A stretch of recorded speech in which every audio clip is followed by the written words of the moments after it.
በሰማይ የመላእክት መኖሪያ በሆነ ደብረ ቅዱስ በሚባል አንድ ቦታ ከፍ ባለ ማዕረግ ይኖሩ የነበሩ መላእክት በምድር ይኖሩ የነበሩ የሰው ልጆችን ለመራዳት ሥጋ ለብሰው ወደ ምድር እንዲወርዱ በፈጣሪ ታዘዙ።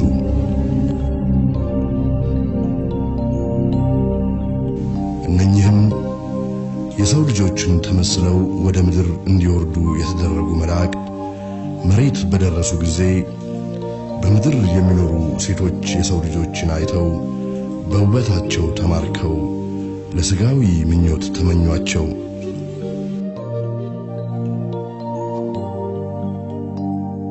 ከነኚህ መልከ መልካም ከሆኑ የሰዎች ሴቶች ልጆች ለየራሳችን እንምረጥ፣ ከነሱም ጋር በአልጋ እንድንሆን ብለውም በአንድነት ሆነው ተስማሙ።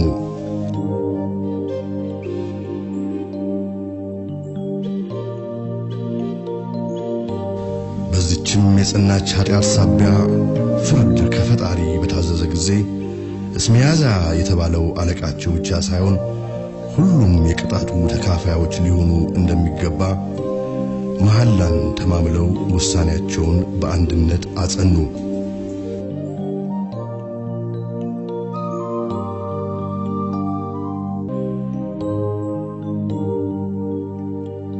ወደ ሴቶቹም የሰው ልጆች ደረሱ፣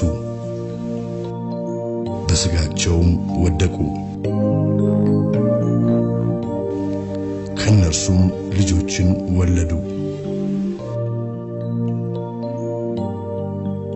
መላእክቱም የመጡበትን ዓላማ ትተው ከነሱ ለተወለዱ ልጆቻቸውና ለልጅ ልጆቻቸው የሰዎች ልጆች እንዲያውቁት ያልተፈቀደውን የመላእክት ብቻ የነበረን ምስጢራዊ ዕውቀትና ትምህርት ገለጹላቸው። ይህንን ዕውቀትና ትምህርት በዘሮቻቸው መሃል ብቻ ጠብቀው በዘመኑ ሁሉ እንዲጠቀሙበትም መከሯቸው።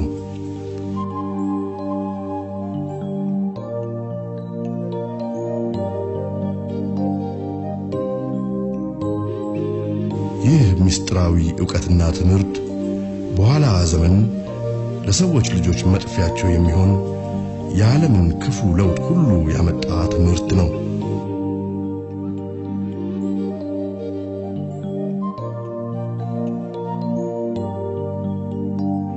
አስቀድመው እንደፈሩትም መላእክቱ ለፈጸሙት የጸናች ኃጢአት የፍርድ ቃል ከፈጣሪ ዘንድ ወጣች። ይህችንም እርግማን የተቀላቀለባት ከፈጣሪ የታዘዘች የፍርድ ቃል እንዲነግራቸው በበጎ ሥራው ሳቢያ ከሰዎች ሁሉ አስቀድሞ ጸሐፍትና የእግዚአብሔር ምስክር እንዲሆን ተመርጦ በሕይወት ሳለ ወደ ሰማይ የተነጠቀው የያሬድ ልጅ ጻድቁ ሰው ኢትዮጵያዊው ሄኖክ ወደ እነርሱ ተላከ።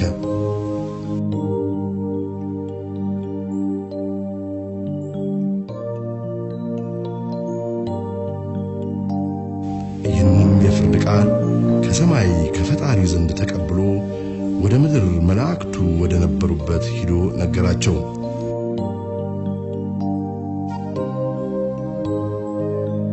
ይህ የፍርድ ቃል መላእክቱና ሚስቶቻቸው እንዲሁም ልጆቻቸውና የልጅ ልጆቻቸው ለፈጸሙት የጸናች ኃጢአት መቼም ቢሆን ከፈጣሪ ዘንድ ምሕረት እንደማያገኙ ወይም እንደማይደረግላቸው የሚደነግግ አስደንጋጭ የሆነ የፍርድ ቃል ነበር።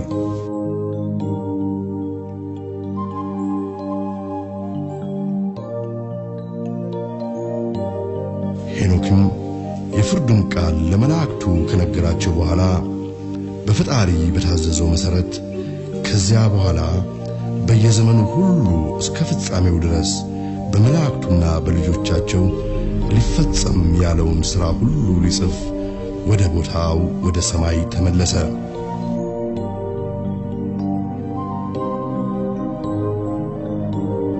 ከጊዜ በኋላም ይህ ሄኖክ ያመነበትና በሰማይ ባሉ ቅዱሳን መላእክትም እየተረዳ ያየው የሰዎች ልጆችና በምድር ሥጋ ለብሰው የሚኖሩ የመላእክትን ነገር የሚመሰክር መጽሐፍ ይሄው መጽሐፈ ሄኖክ ከጊዜ በኋላ ኢትዮጵያ ተብላ በምትጠራ ምድር ተገኘ።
የሰይጣን ትልቁ ችሎታው በዚህ ዓለም ሲሰራና ሲኖር ራሱን እንደሌለ አድርጎ ማቅረቡ ነው።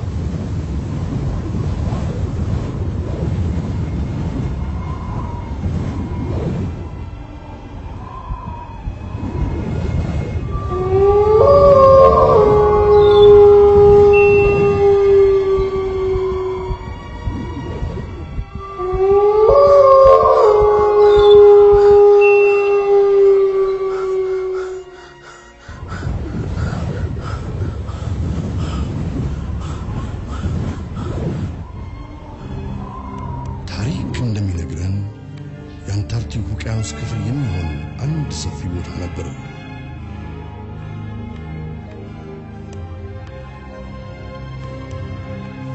በዚህ ቦታ በክፉ ስራቸው ሳቢያ በምድር ተወስነው እንዲኖሩ የተፈረደባቸው የሰው ሥጋ የለበሱ መላእክት ነበሩ። እነዚህ ሥጋ ለብሰው በምድር ላይ የሚኖሩ መላእክት አሪያንስ በመባል ይታወቃሉ።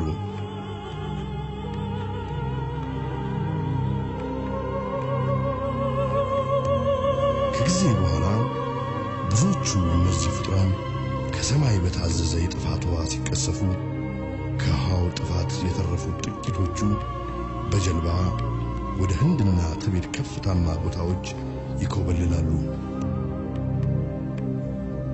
በዚህም በደረሱበት አዲስ ምድር ከተማ ይከተማሉ።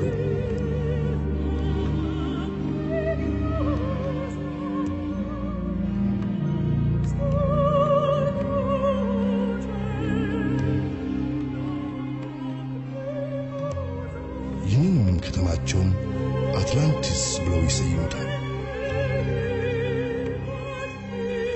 በዚህም ለረጅም ጊዜ ከኖሩ በኋላ ባልታወቀ ምክንያት ከተማቸውን ለቀው ወደ ሰሜን አውሮፓ ሀገሮች ሰርገው ይገባሉ። በጀርመን፣ በእንግሊዝ፣ በፈረንሳይና በስዊድን የሚኖሩ ንጉሣዊ ቤተሰቦች እስከ ዛሬ ድረስ የእነዚህ ልዩ ዘሮች ቀጥተኛ ትውልዶች ነን ብለው ያምናሉ።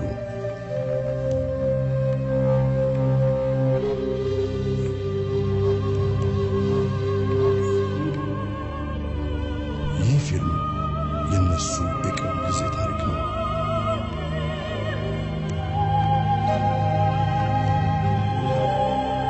The Book of Enoch is a discarded book of the Bible. He was a guy who lived before Noah, and he wrote a book or a series of books about his adventures before the flood. መጽሐፈ ሄኖክ በመጽሐፍ ቅዱስ ውስጥ እንዳይካተቱ ተብለው የምዕራባውያን ክርስትና ሃይማኖቶች ከተቃወሟቸው 25 መጽሐፍት አንዱ ነው። ሄኖክ ከኖህ በፊት የነበረ ሰው ሲሆን በተደጋጋሚ በመጽሐፍቱ ከውሃ ጥፋት በፊት ስለነበሩ ክስተቶች ጽፏል። ሄኖክ ሥጋ ስለለበሱ በኢራቅ አካባቢ ይኖሩ ስለነበሩ መላእክት ጽፏል። እነዚህም ሥጋ የለበሱ መላእክት ከሰው ልጆች ጋር እንደተዳቀሉና ስጋ የለበሱትን መላእክት ጸጉራቸው ብሎንድ ወይም ወርቃማ ቀለም የነበረው ግዙፍ ፍጥሯን እንደነበሩ በመጽሐፍ ተጽፏል። ከነሱ የተወለዱ ልጆች ኔፍሊምስ ይባላሉ። እነኚህም ኔፍሊምስ የተባሉ ከወደቁ መላእክት የተወለዱ ልጆች በአይነታቸው የተለዩ አስፈሪ ፍጥረቶች ነበሩ። በዘመኑ የሚኖሩ የነበሩ የሰው ልጆች መካከልም ማን ኔፍሊምስ ነው ማን ደግሞ አይደለም የሚል ብዙ ውዝግብ ነበር። ኖህም እንኳን ራሱ የዚህ የኔፍሊምስ የተባለ ዘር እንዳልሆነ ማረጋገጥ ሁሉ ነበረበት። በዚህ ምክንያት ነበር ኖህ የኔፍሊምስ ዝርያ ባለመሆኑ ምክንያት ከውሃ ጥፋት ያዳነው። ስለዚህ አሁን ራሳችንን መጠየቅ ይኖርብናል። ለምን ይህንን ያህል ምስጢርን የያዘና ክርስቶስም ራሱ እየጠቀሰ ያስተማረበትን የሄኖክ መጽሐፍ ምዕራባውያን መጽሐፍ ቅዱስ ውስጥ እንዳይካተት አንፈልግም ያሉበት ምክንያት አይገባኝም። ይህ ቅዱስ መጽሐፍም የተገኘው አስቀድሞ በኢትዮጵያ ነው። ብዙ መጽሐፍ ከመጽሐፍ ቅዱስ ውስጥ እየተቀነሱ እየሄዱ ነው። ነገር ግን እንደዚህ መቀነስ የለባቸውም። Jesus even quoted from the Book of Enoch, and I think pretty much everyone in ancient times considered the Book of Enoch to be a holy document. So many copies of the Book of Enoch were sent to Ethiopia, and they were rediscovered, I think, in the 1770s. Modern man took it and translated it, and there's been many versions of it that exist. And they compared the modern translation they have to fragments they found in 300 BC and found it to be pretty much identical. So whichever way you look at it, if you believe it's the Word of God or not, that's beside the point. It's an interesting historical document, and it tells some pretty spooky stuff. A lot of stuff, I think, has been cut out of the Bible, which maybe should have been kept in. I think Moses probably considered it, the Book of Enoch, the Word of God, because he said he even mentioned the Nephilim himself in Genesis. So it was considered common knowledge that the Nephilim existed, at least when the Bible was written, or the Book of Genesis was written. So he's obviously referring to something very specific. And the interesting thing was the Nephilim, as it says in Genesis, were not wiped out. They existed after the Great Flood as well. So, I mean, there was a lot of strange things going on that are kind of mysterious to us. ከዓለም ክፍል ሁሉ የተሰበሰቡ የጥንት ታሪክ መዛግብቶችም ስለነዚህ ልዩ ፍጥራን በዓለማችን ስለመኖራቸው ሳይናገሩ አልቀሩም። የጃፓን የጥንት ታሪክ መዛግብቶች የጃፓን የቀደሙ ንጉሶቻቸው የድራጎን ዝርያዎች ስለመሆናቸው ሲጽፉ፣ የአውስትራሊያ ምድር ባለቤቶች የአቦርጂኒሶች የጥንት ታሪክ ጽሑፍ ደግሞ የድራጎን ዘሮች በዓለም ሁሉ ስለመኖራቸው ጽፏል። ወደ ቻይና ስንጓዝ ደግሞ የቻይና የጥንት ታሪክ ጽሑፍ የቻይና ንግሥት የነበረችው ንግሥት ኩዋ የእባብ ዝርያ እንደነበረችና እሷም ከሰዎች ልጆች ጋር ከጊዜ በኋላ ስለመዳቀሏ ሲመሰክር፣ በህንድ የጥንት ታሪክ ጽሑፍ መሰረት ደግሞ እነኚህ የሰውና የድራጎን ቅይጥ ዘሮች ናጋስ በመባል በህንድ እንደሚታወቁና የቀደሙ የህንድ ንጉሳዊ ቤተሰቦችም ከነዚህ አይነት ዘሮች እንደመጡ ይናገራል። በተለያዩ በመካከለኛ ምስራቅ ያሉ የሀገሮችና የህዝቦች የጥንት ታሪክ ጽሑፎች ከሰማይ የወደቁ መላእክት በምድር ካሉ ከሰው ልጆች ጋር ስለመዳቀላቸው የሚተርኩ ጽሑፎች በሰፊው ያሏቸው ሲሆን፣ የደቡብና የሰሜን አፍሪካ የጥንት ታሪክ ጽሑፎች እነኚህን ፍጡራን ቺታሁሪስ በማለት ይጠሯቸዋል። ቺታሁሪስ ማለት የድራጎን ወይም የእባብ ዝርያ ማለት ነው። የቀደሙ ንጉሳዊ ቤተሰቦቻቸውንም የነኚህ ዘሮች ቀጥተኛ ትውልዶች እንደነበሩ የሚናገሩ ታሪኮች በሰፊው አሏቸው። በደቡብ አሜሪካም ማያ በመባል የሚታወቁትም ህዝቦች ስለነዚህ ፍጡራን የሚመሰክሩ ተመሳሳይ የጥንት ታሪክ መረጃዎች አሏቸው። በአሜሪካን ባሉ ሬድ ኢንዲያንስ በመባል በሚታወቁት ህዝቦች ቋንቋ መሰረት ሱ ማለት እባብ ማለት ሲሆን፣ ሪክዌ ማለት ደግሞ የሰውና የድራጎን ወይም የእባብ ቅይጥ ዘር ማለት ነው። እነኚህ ሪክዌ የተባሉትም ዘሮች በምድር ሁሉ እንዳሉ የሚመሰክሩ የጥንት ታሪክ መረጃዎች አሏቸው። መጽሐፍ ቅዱስም ስለነዚህ ፍጡራን በተደጋጋሚ የጻፈ ሲሆን ከወደቁት መላእክት የተወለዱትንም ልጆች ኔፍሊምስ ብሎ ይጠራቸዋል።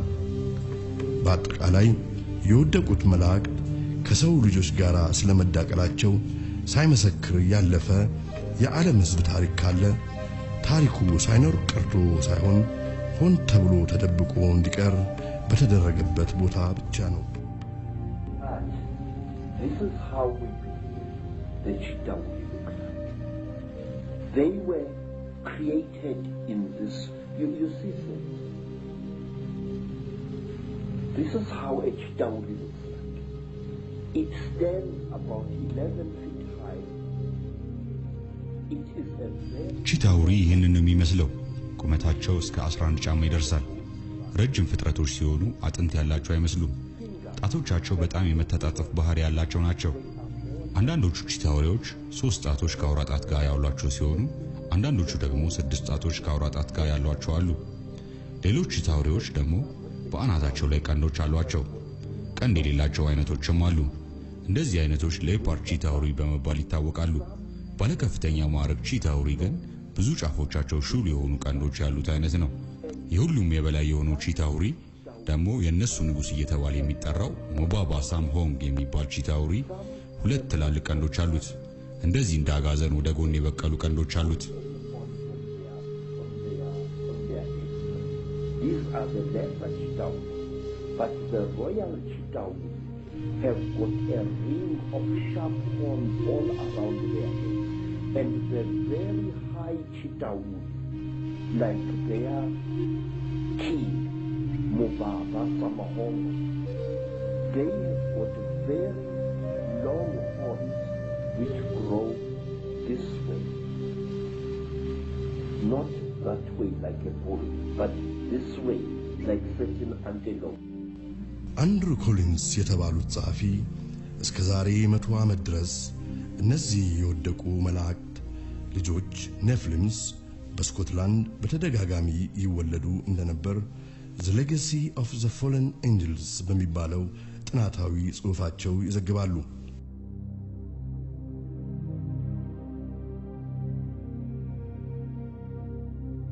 ኔፍሊሞች እንደ አባቶቻቸው የወደቁ መላእክት ሲፈልጉ በሰው ቅርጽ ሲፈልጉ ደግሞ በመላእክት ቅርጻቸው መገለጽና መታየት ይችላሉ።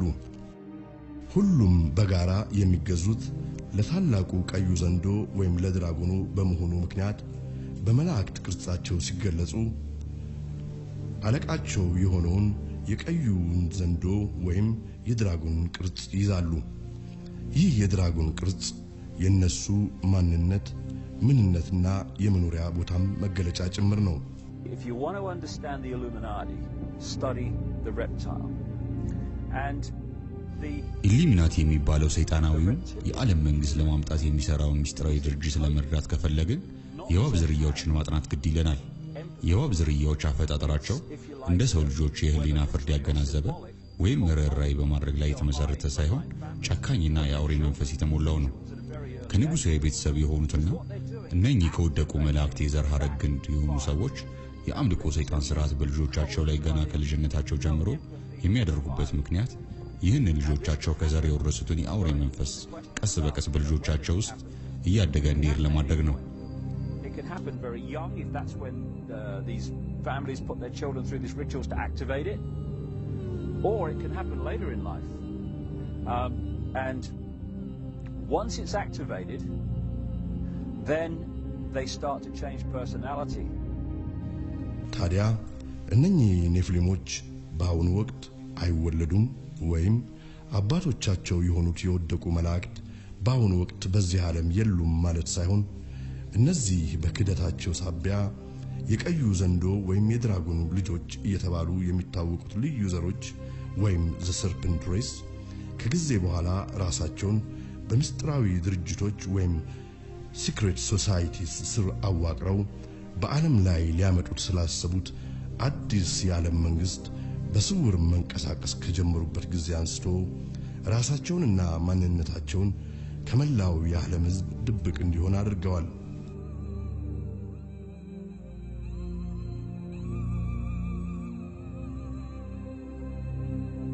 የታላቋ ብሪታንያ ኢንግላንድ መጠሪያ ስሟ ኤንጅልስላንድ ወይም የመላእክት ምድር ከሚለው የቀድሞ መጠሪያ ስሟ የተገኘ ሲሆን የትኞቹ መላእክት ቢሉ ደግሞ መልሱ በእንግላንድ ዋና ከተማ በለንደን በተለያዩ ዋና ዋና ቦታዎች በግልጽ ለምስክርነት ተደርገው በቆሙ ሐውልቶችና ህንጻዎች ላይ ቁልጭ ብሎ ይገኛል። አሁን አሁን ያለነው በለንደን ብርድ ተብሎ ይጠራ በሚችለው ስትራንድ በሚባለው አካባቢ ነው። ይሄ የፋይናንሻል ሴክተሩ ወይ ለንደን ማዕከለኛ ከተማው አካባቢ ነው አሁን ያለነው። ያውንም እንደምናየው እዚህ ቦታ ላይ ተተክቶ የሚታየው ይሄ ምስል እንደገና ደግሞ የድራገን ምስል ሆኖ እንደገና እናገኘዋለን። ቀዩ ዘንዶ እየተባለ የሚታወቀው ድራጎን ምስሉና ሐውልቱ በለንደን ከተማ በብዛት ተተክሎ ሲገኝ ከሚቲዮሎጂ ጥናት የምናውቃቸው የግሪክና የባቢሎን ጎድስ እና ጎደስስ እየተባሉ በጥንት ዘመን ይመለኩ የነበሩ ስጋ የለበሱ የወደቁ መላእክት ምስሎች በተደጋጋሚ በሐውልቶችና በድንጋይ ላይ ቅርጾች በክብር በከተማይቱ ሁሉ በሰፊው ተንሰራፍተው መገኘታቸው ደግሞ ለንደንን እውነትም የወደቁት መላእክት ምስጢራዊ ምድር ሊያሰኙት ይችላሉ።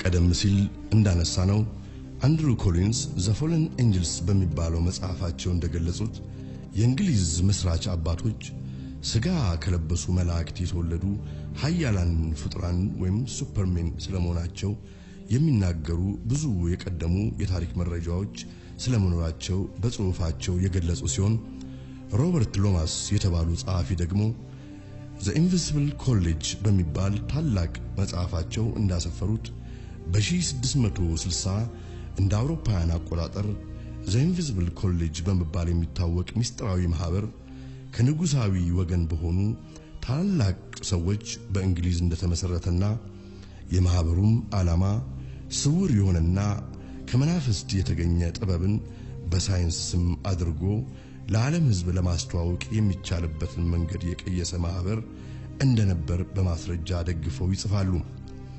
ሮበርት ሎማስ እንደሚሉት ለዘመናዊ ሳይንስ እድገት ከፍተኛ አስተዋጽኦ አበርክተዋል ተብሎ የሚነገርላቸው እንደ ሰር አይዛክ ኒውተን፣ ሮበርት ቦይል እና ሌሎችም በርካታ እንግሊዛዊ ሳይንቲስቶች የዚህ ምስጢራዊ ማህበር መስራቾች የነበሩ ሲሆን ሁሉም በተለያዩ ጊዜያት ስውር ከሆኑና በአካል በየጊዜው ይገለጹላቸው ከነበሩ ፎለን ኤንጅልስ ወይም የወደቁ መላእክት ጋር በተደጋጋሚ ይገናኙ እንደነበርና በዘመናችንም አበርክተዋል የተባሉትን የሳይንስ ዕውቀቶችን ቃል በቃል ከነኚህ መላእክት የተሰጣቸው ሰማያዊ ምስጢሮች እንደሆኑ በማስረጃ ደግፈው ይጽፋሉ።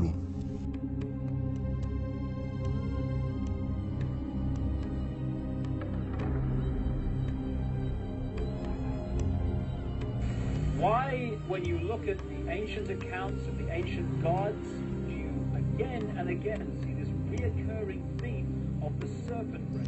ለምንድነው ብዙ በዚህ ዙሪያ ተጽፎ የተገኙ የዓለም ጥንተ ታሪክ መጽሐፍትን ስናገላብጥ በተደጋጋሚ የእባብ ዝርያዎች በዓለማችን ስለመኖራቸው እናነበው? በጥናቴ መሰረት በተለያዩ የዓለም ክፍል የሚኖሩ ሰዎች በከፍተኛ ስልጣንና ማዕረግ ላይ ያሉ የተለያዩ ሰዎች ከሰውነት ቅርጽ ወደ አውሬነት ቅርጽ ወይም የድራገንና እባብ ቅርጽ ሲለወጡ በአይናቸው በብረቱ ማየታቸው አበክረው ገልጸውልኛል። እጅግ በጣም ብዙ ሰዎች ናቸው ስለዚህ በአይናቸው ስላዩት ክስተት የነገሩኝ። Reptilian figure. Yes, I have seen at rituals, I have seen George Bush.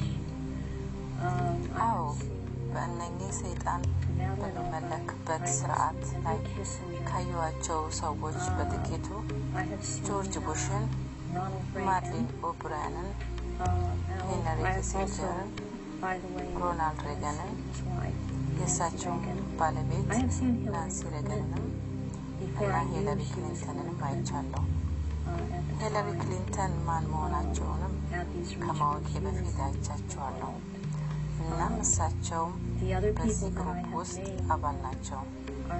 ሌሎች ሰዎች ከሰየምኳቸው በተጨማሪ ራሳቸው ከአውሬነት ወደ ሰውነት ሲለወጡ ካዩዋቸው መካከል በነገራችን ላይ ሂለሪ ክሊንተንን በዚህ ስርዓት ላይ ቢገኙ ሰውነታቸው ግን ሲለዋወጥ አላየውም።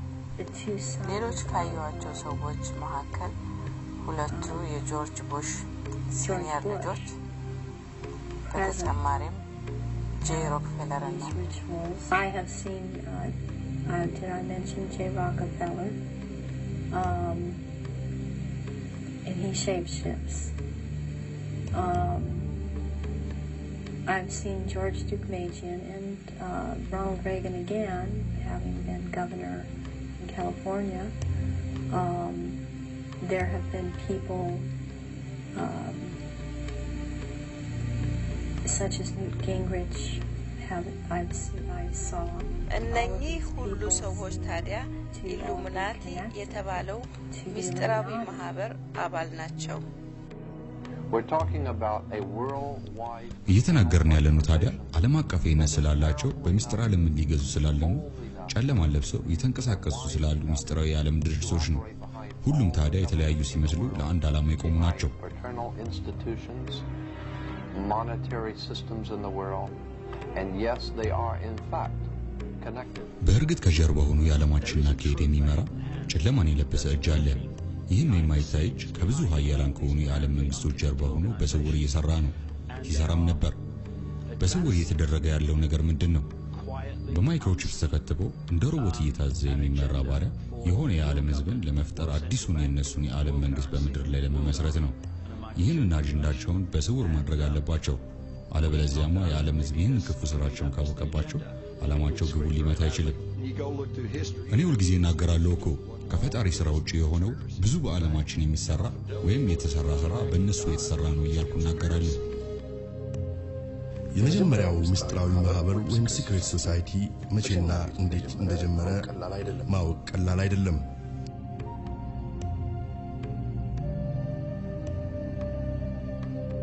በጥቂት ሰዎች ዓለምን ለመቆጣጠር ብሎ ያለው የጨለማ መንግስት አወቃቀሩ ልክ አንዱ ካንዱ ውስጥ እንዲወጣ ተደርጎ እንደሚሰራው የራሻ አሻንጉሊቶች አሰራር አይነት ነው።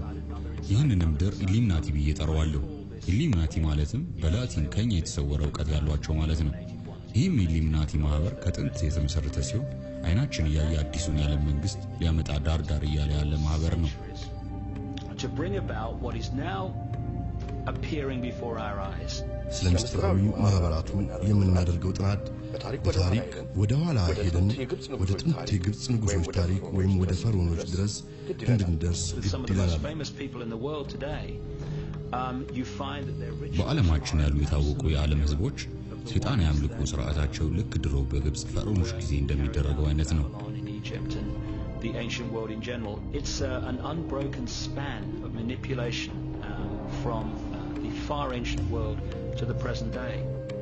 በቁፋሮ የተገኘው የሰማርያዊው የድንጋይ ላይ ቅርጽ እንደሚጠቁመው የመጀመሪያው ምስጢራዊ ማህበር ወይም ሲክሬት ሶሳይቲ ከክርስቶስ ልደት በፊት እስከ 2500 ዓመት ያህል ሊያስቆጥር እንደሚችል ይገመታል። በግብፁ ንጉስ ሐትሙስ ሶስተኛው ጊዜ በንጉሳዊ ቤተሰቡ የተዋቀረውና ይመራ የነበረው ምስጢራዊ ማህበር ወይም ሲክሬት ሶሳይቲ በአሁኑ ዘመን ካሉት ምስጢራዊ ማህበራት ወይም ሲክሬት ሶሳይቲስ ጋራ በእጅጉ ተመሳሳይነት አለው። እነሱ እኮ ናቸው በማን እንደተሰራ አይታወቅም የሚባላቸውን በግብጽ ያሉ ፒራሚዶችን ይሰሩት። ተራው የዓለም ህዝብማ ይህንን የመስራት ጥበብና ዕውቀት አልተሰጠውም። እንደዚህ አይነቱን ጥበብ ከሌላው የዓለም ህዝብ ደብቀው ማስቀረት አለባቸው። ምክንያቱም ያ ጥበብ እኮ ነው የበላይ ሆነው እንዲገዙ የሚያስችላቸው። በመጀመሪያው ሚሌኒየም መጨረሻ አካባቢ 9 ፈረንሳውያን አባላት ያሉት ዘ ናይት ቴምፕለርስ በመባል የሚታወቅ አንድ ግሩፕ ወይም ማህበር ተመሰረተ። ወደ ኢየሩሳሌም ለመሳለም የሚሄዱ ምዕመናኖችን ከክፉ ለመጠበቅ ነው ማህበሩን የመሰረት ነው ብለው ነው እነሱ የሚናገሩት። ነገር ግን እንዲሰባሰቡሽ ብቻ ይህ አቅም ይኖራቸዋል። ይህ ለዓለም ህዝብ የተሰጠ ማሳሳቻ የውሸት ምክንያት ነው። They were searching for something, and it seems they found it, whatever it was. And suddenly things changed very rapidly. በኋላ ላይ ነገሩ ተቀየረና በእነዚህ ጥቂት ሰዎች የተመሰረተ ምስጢራዊ ማህበር እንደገና በኃይልም እየበረታ ሄደ። እነኚህ ራሳቸውን ዘ ናይት ቴምፕለርስ ብለው የሚጠሩት ፈረንሳውያን በኢየሩሳሌም በቆዩ ጊዜ ፈልገው ያገኙት ነገር ምንነት በይፋ የታወቀ ባይሆንም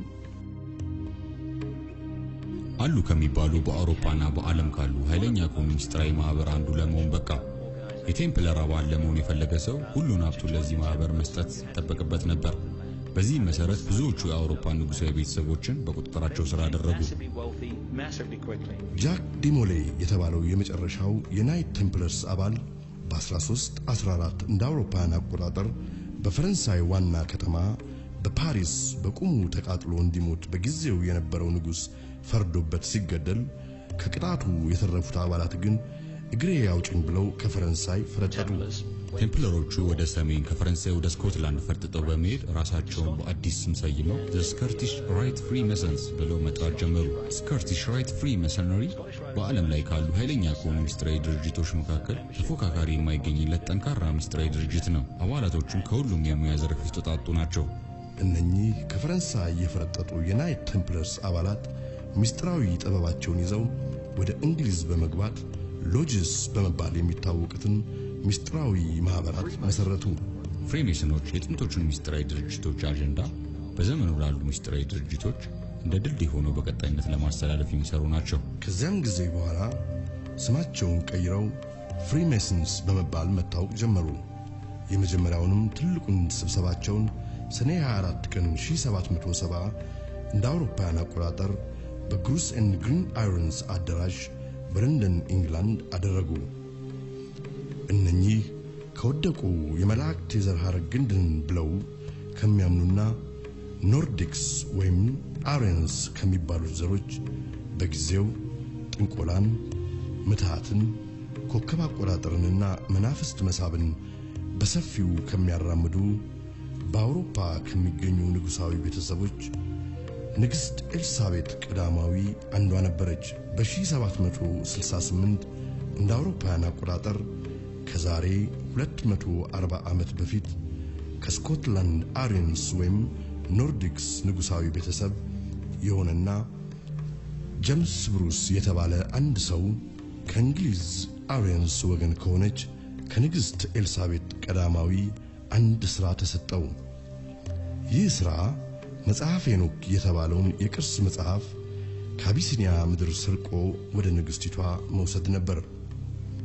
በምን ሁኔታ በዚያን ጊዜ የነበሩ የአውሮፓ ንጉሳውያን ቤተሰቦች ይህ መጽሐፈ ሄኖክ በአቢሲኒያ ምድር መኖሩን ሊያውቁ እንደቻሉ የሚጠቁሙ የታሪክ መረጃዎች ባይገኙም በዚያን ጊዜ በእንግሊዟ በንግሥት ኤልሳቤጥ ቀዳማዊ ቤተ መንግሥት ውስጥ ይኖር የነበረ አንድ አቢሲኒያዊ ሰው ስለመኖሩ በታሪክ መጽሐፎች መረጋገጡ ግን ስለ ጉዳዩ ፍንጭ ሊሰጥ ይችላል።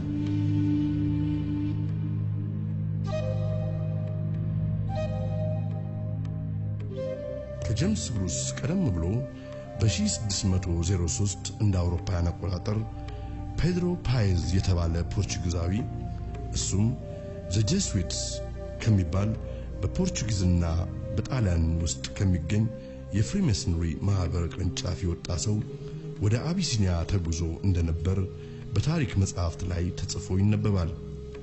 ዘ ጄሱዊትስ እጅግ ጠንካራ የሆኑ እንደ ካህንና እንደ ሚስዮናዊ የሚለብሱ አሳሲንስ ወይም ግድያ ፈጻሚዎች ያሉት ምስጢራዊ ማህበር ሲሆን ዋነኛ መሰረቱም ጣሊያን ቫቲካን ነው።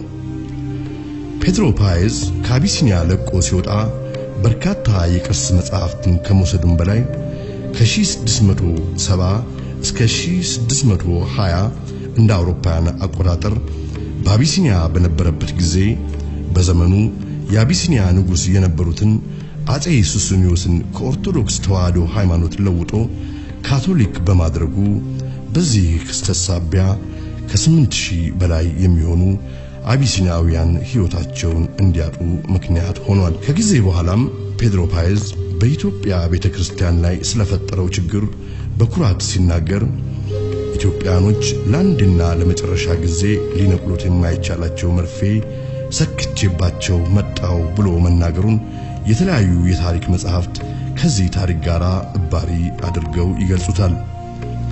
ይህ በፔድሮ ፓይዝ የተበተነው መርዝ እስከ ዛሬ ድረስ በኢትዮጵያ የኦርቶዶክስ ተዋህዶ ቤተክርስቲያን ውስጥ ጸጋና ቅባት እየተባለ የሚታወቀው መለያየትን ያመጣ የጀስዊቱ የፔድሮ ፓይዝ መርዝ ነው። Filtration of churches and religious institutions as well as government that cover a tremendous number of institutions. And the purpose of that infiltration was ዓላማችን የነበረው እንዴት አድርገን በመንግስቶቻቸውና በቤተክርስቲያናቸው ውስጥ ሰርገን እንደምንገባ ማመቻቸት ነበር።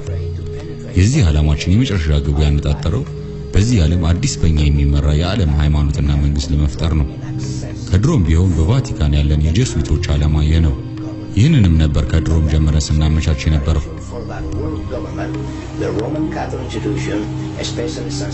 እንዴት አድርገን በፖለቲካም ሆነ በሃይማኖት ውስጣቸው መግባት የሚያስችለን ፕላን ቀርጸን ነበር የምንንቀሳቀሰው። And through infiltration and penetration of every level of society in order to take over the world politically and religiously.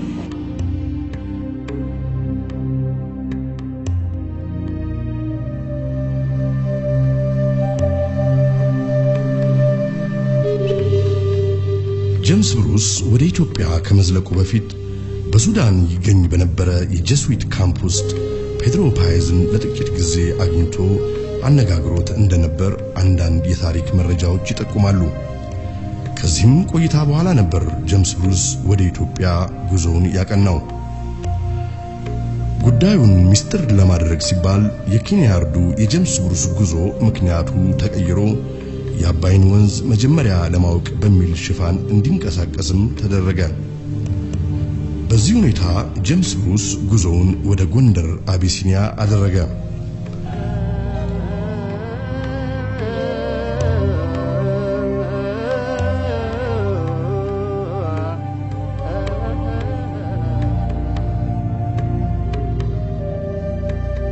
በጎንደር አቢሲኒያ በካፋ የሚባሉት የሀገሪቱ ንጉስ ስለሞቱ በመትኩ በእድሜው በጣም ልጅ የሆነው ልጃቸው ልጅ ኢያሱ ዙፋን ይዞ የሚያስተዳድርበት ወቅት ነበር።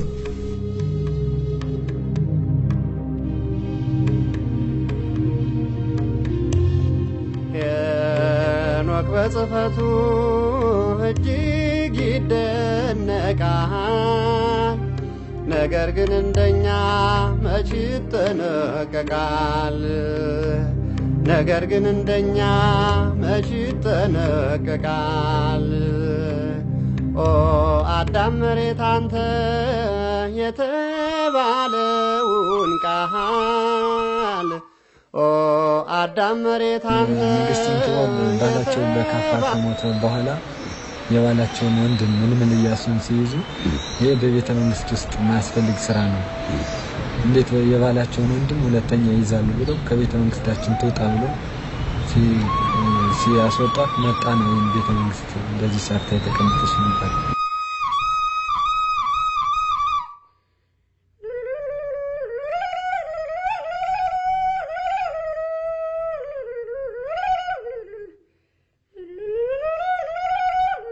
ያለንበት የጄምስ ብሩስ መኝታ ቤት ነው። እዚህ ማዶ ላይ የምናየው ደግሞ የንግስት እንጥዋ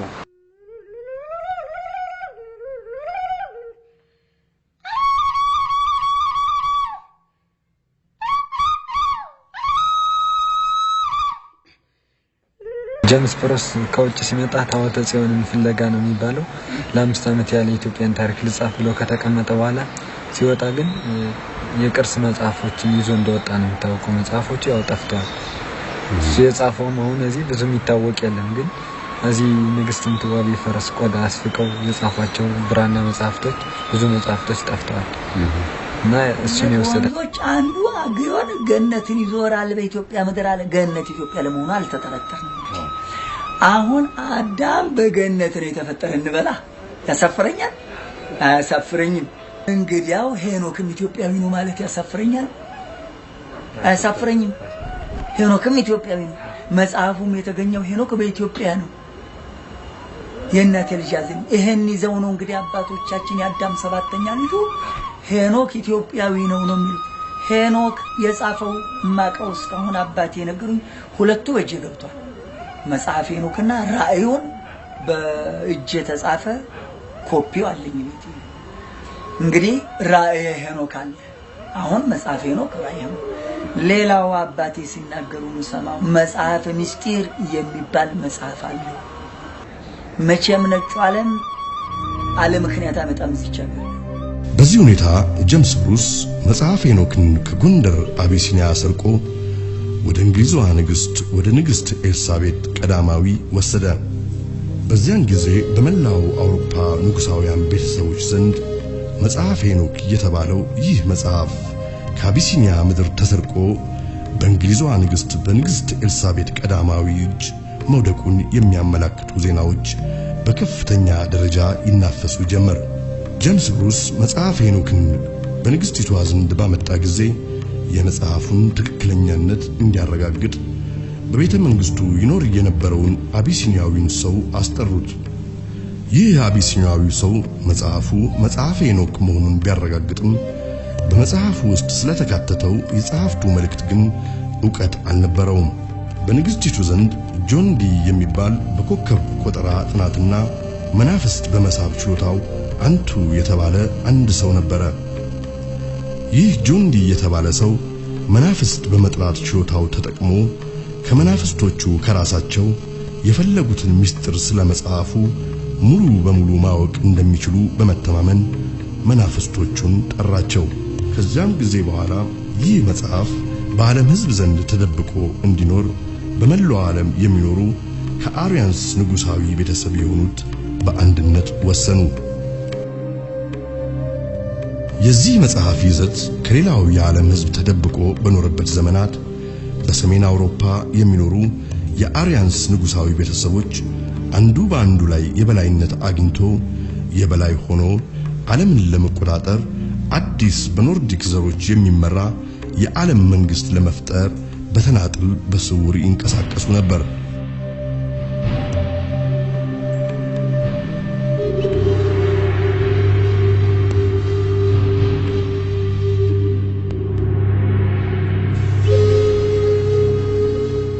በ1935 እንደ አውሮፓውያን አቆጣጠር የአርያንስ ዘር መንግስትን በምድር ላይ ለመመስረት ብሎ ያለመ አንድ ሰው ተነሳ። ይህ ሰው ጀርመናዊው አዶልፍ ሂትለር ነበር። ይህ አዲሱ የዓለም መንግስት የሚመራው በጀርመን ከአርያንስ ዘር በሆኑ ልዩ ፍጥሯን ወይም ሱፐርሜን እንደሚሆንም አዶልፍ ሂትለር ከጅምሩ አስታወቀ።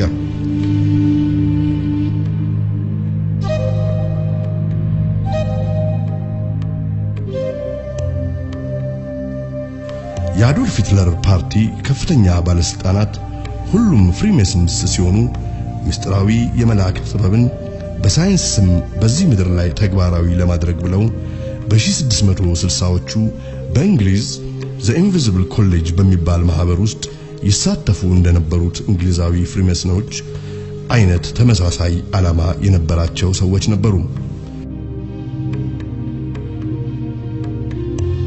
ይህም ዓላማ ዓለምንና የዓለምን ሕዝብ ሙሉ በሙሉ ለመቆጣጠር ያለመና አዲሱን የዓለም መንግስት በምድር ላይ ለመመስረት ያነጣጠረ ዓላማ ነበር።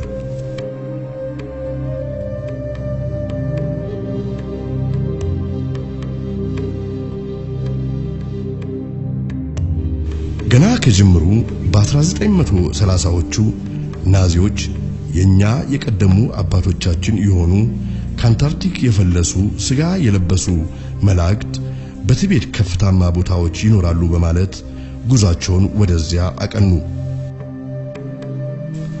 በናዚዎች እምነት እነዚህ የቀደሙ አባቶቻቸው አሁን በአዶልፍ ሂትለር ሊመሰረት የታቀደው አዲስ ዓለም አቀፍ መንግስትና ዓለም አቀፍ ሃይማኖት ዋነኛ መሰረቶች ናቸው።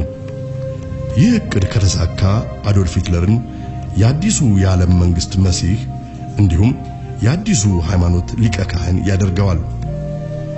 በአዶልፍ ሂትለር ሰይጣናዊ እምነት መሰረት በጀርመን የሚኖር የአርያንስ ዘር ከጊዜ በኋላ ሙታን ከሆኑ የሰው ልጆች ጋር በመዳቀሉ የመላእክት ባህሪውን አጥቷል። ናዚዎች ቲቤት በደረሱ ጊዜ በቲቤት ይኖሩ የነበሩትን ህዝቦች አንድ በአንድ ወደ ናዚ ዶክተሮች እያስቀረቡ ሰውነታቸውን ማስመርመር ጀመሩ።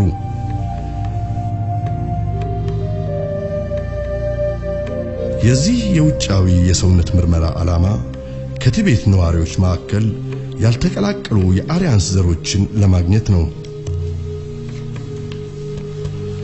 እነዚህ ዘሮች ከቲቤት ተገኙ ማለት በጀርመን የሚገኘውን የተዳቀለ የአርያንስ ዘር ዳግም በማጽናትና በማዳቀል ቀድሞ ወደ ነበረበት መላእክታዊ ተፈጥሮ ለመመለስ እንችላለን ብለው በከፍተኛ ደረጃ ናዚዎች ያምናሉ። ይህ ትክክለኛ የአሪያንስን ዘር የመፈለግ ሥራ በትቤት ብቻ ሳይሆን በጀርመንም ጭምር ይካሄድ ነበር። የኤስኤስ የጦር አባል ለመሆን የሚፈልግ ማንኛውም ጀርመናዊ ረጅም ጸጉሩ ወርቃማ ወይም ብሎንድ የሆነ የአይኑ ቀለም ደግሞ ሰማያዊ የሆነና እንደ አውሮፓውያን አቆጣጠር እስከ 1850 ዓመተ ምህረት ድረስ ወደ ኋላ ሄዶ ያልተቀላቀለ ንጹህ የጀርመን አሪያንስ ዘር መሆኑን በማስረጃ ደግፎ ማረጋገጥ የሚችል መሆን አለበት። የኤስኤስ ወታደሮች የአሪያንስ ትውልድ እንዲበዛም በማሰብ ወታደሮቹ በጋብቻም ሆነ ከጋብቻ ውጪ ንጹህ የአሪያንስ ዘር መሆናቸው ከተመሰከረላቸው የጀርመን ሴቶች ጋር ልቅ የሆነ የግብረ ሥጋ ግንኙነት እንዲያደርጉም በፓርቲው በእጅጉ ይገፋፉ ነበር። በዚህ ሁኔታ ከ1935 እስከ 1945 እንደ አውሮፓውያን አቆጣጠር ብቻ 11,000 ልጆች በዚህ አይነት ተወልደው በመንግስት ያድጉ ነበር።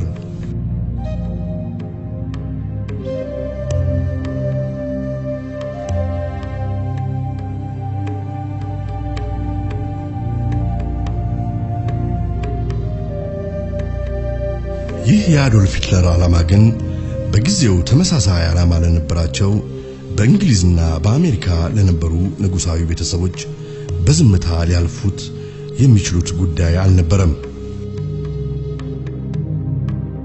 መንግስታቱ ግንባር ገጥመው ይህን የሂትለርን መንግስት በቶሎ ገርስሰው ካልጣሉ በስተቀር አዲሱ የዓለም መንግስት በምድር ላይ ሲመሰረት አስቀድመው እንዳለሙት የመንግስቱ መስራቾች ሳይሆኑ መንግስቱ በሂትለር ፓርቲ በምድር ላይ ሲመሰረት ራቅ ብለው ቆመው ከሚመለከቱት ተመልካች ወገኖች ሊሆኑ ነው።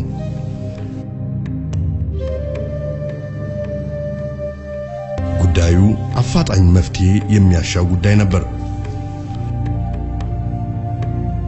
በ1945 እንደ አውሮፓውያን አቆጣጠር የእንግሊዝ የአሪያንስ ዘሮች ኃይል ከአሜሪካን የአሪያንስ ዘሮች ኃይል ጋር ግንባር ፈጥሮ የሂትለርን የጀርመን አሪያንስ ጦር ድል ነስቶ አንኮታኮተው። የጀርመን የአሪያንስ ወይም የኖርዲክስ ዘሮች ኃይል ከዓለም ፊት ሲጠፋ የተጣመረው የእንግሊዝና የአሜሪካ የአሪያንስ ዘሮች ታሪክ ግን ሌላ አዲስ ምዕራፍ ከፈተ።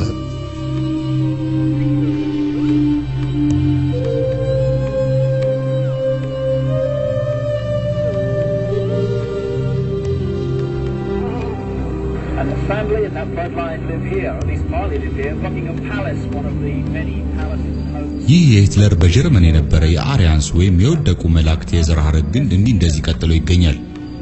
ባኪንግሃም በሚባለው የእንግሊዝ ንጉሳዊ ቤተሰቦች ቤተመንግስት ውስጥ ያሉ እነዚህ ንጉሳዊ ቤተሰቦች ከዚያው ከጀርመን የአሪያንስ ዘር ግን የወጡና በደም የተሳሰሩ ናቸው።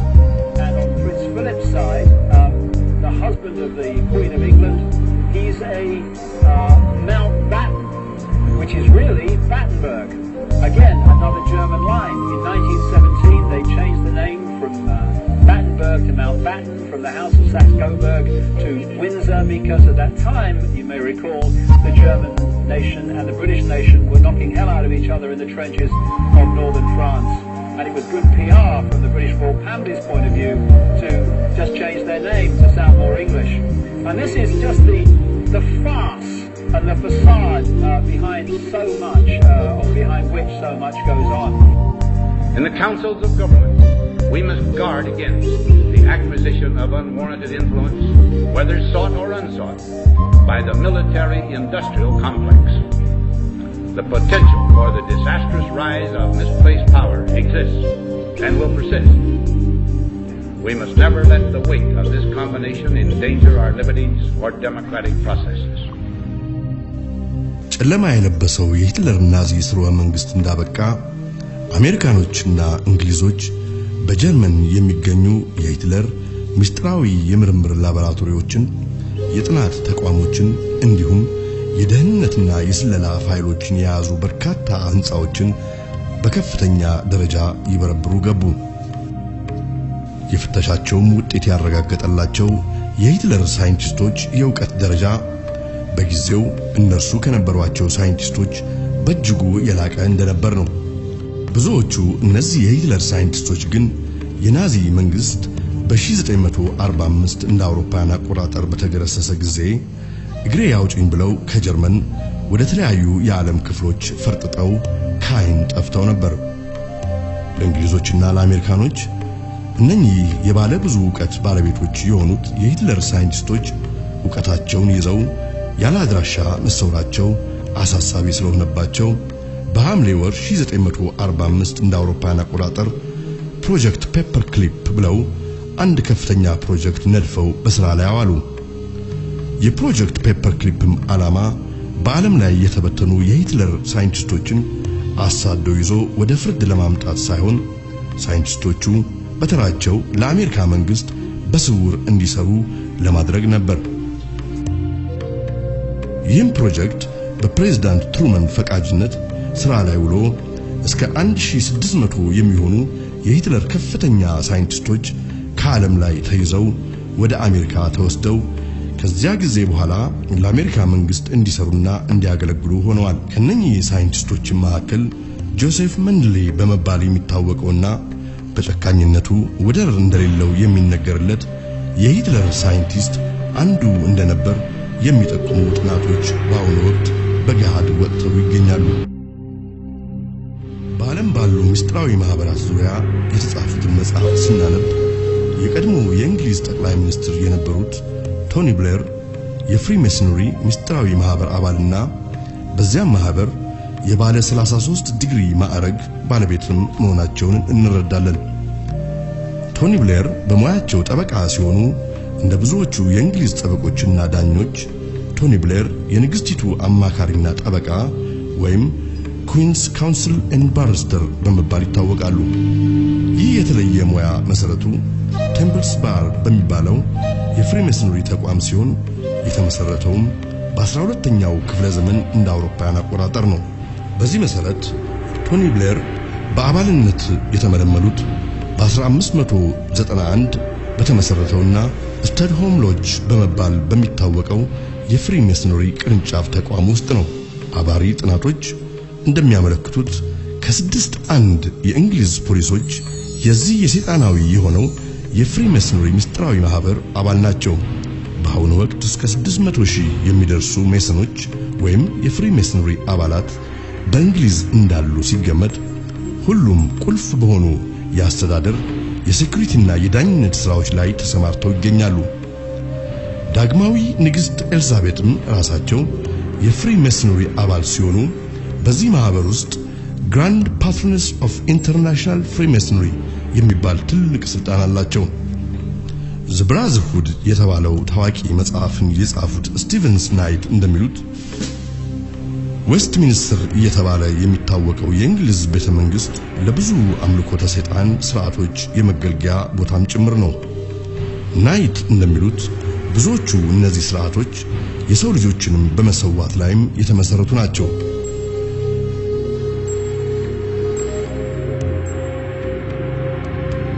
ሜሰኖች በከፍተኛ ማዕረግ ላይ ያሉትን አባላቶቻቸውን ግራንድ ሶሊሲተር ጀነራል ኦፍ ዘ ሱፕሪም ግራንድ ቻፕተር እያሉ ይጠሯቸዋል። ሜሰኖች አምላካችን እያሉ የሚጠሩትና የሚያመልኩት ያብሎን ብለው የሚጠሩትን ነው። ይህን ያብሎን የሚባል ስም ግን በሚስጥር እንዲይዙት ያምልኮተ ሥርዓታቸው በጽኑ ያዛቸዋል። ያብሎን እጅግ ጸያፍ የሆነ ስም ሲሆን ይኸውም ጆባ የተባለውን በመጽሐፍ ቅዱስ የተጠቀሰ የእግዚአብሔርን ስም ባል ከሚባለው ሰይጣናዊ ስምና ኦሳይረስ ከሚባለው ከሌላው ሰይጣናዊ ስም ጋር አብሮ በማዳቀል የወጣ የስም አጠራር ነው።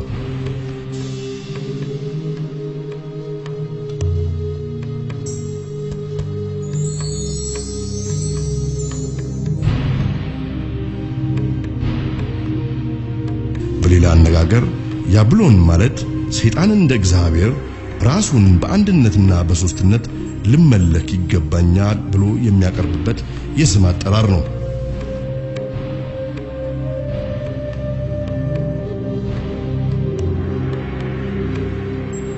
ዝርያ በዘራቸው ከወደቁት መላእክት ጋር ከተደባለቀው ነገድ የሆኑት እንደነዚህ አይነት ቤተሰቦች በፈርዖን ጊዜ የነበረውን የሰይጣን አምልኮ ጥንቆላን ምትሃትንና ሟርትን እስከዚህ ዓለም በመቀጠል እስከ መጨረሻ ትልማቸው ይኸውን ሰይጣናዊውን መንግስት በዓለም ላይ ለመመስረት በያሉበት እየተሯሯጡ ይገኛሉ።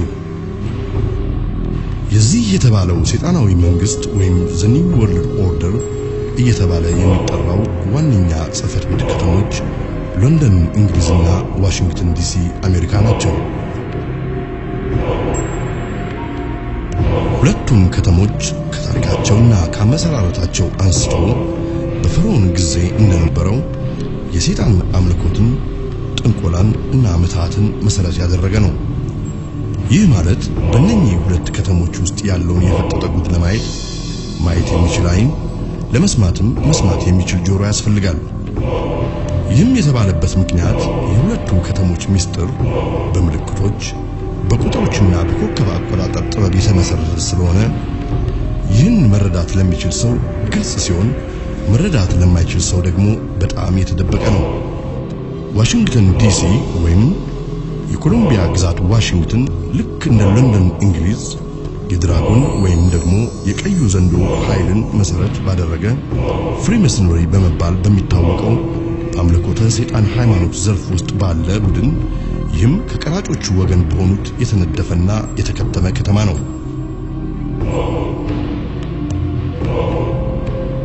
ግዛቱ የተሰጣት ኮሎምቢያ የተባለች ጣዖት ስትሆን አንዳንድ ጊዜ ማዳም ሊበርቲ የተባለች ትጠራለች። በዋሽንግተን ዲሲ አንዳችም አይነት የፈርዖንን አይነት የጥንቆላን የምትሃትን እና የኮከብ አቆጣጠርን መሰረት ያላደረገ ማንኛውም መንግስታዊ ድርጅት ህንጻ መንገድ ከቶንም አይገኝም።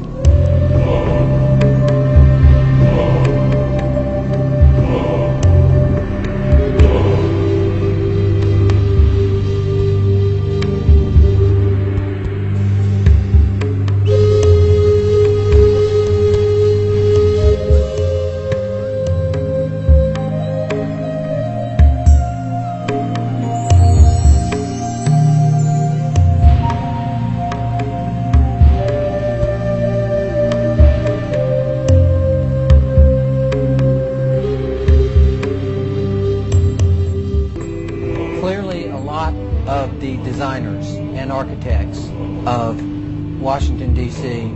were Masons, starting with George Washington himself, who was a guiding force. Well, it was definitely designed according to Masonic principles. The streets are laid out that way. The buildings are laid out that way. And Masons may very well say that they really aren't influential as far as Washington, D.C. is concerned, and yet the cornerstone was laid by Masons.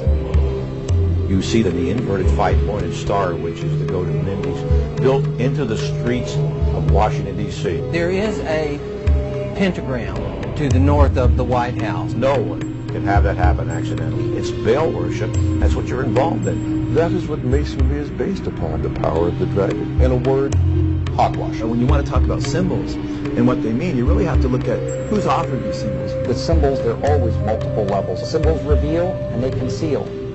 And that's why they're used, and that's why they're so important. They reveal to those who have eyes to see and ears to hear.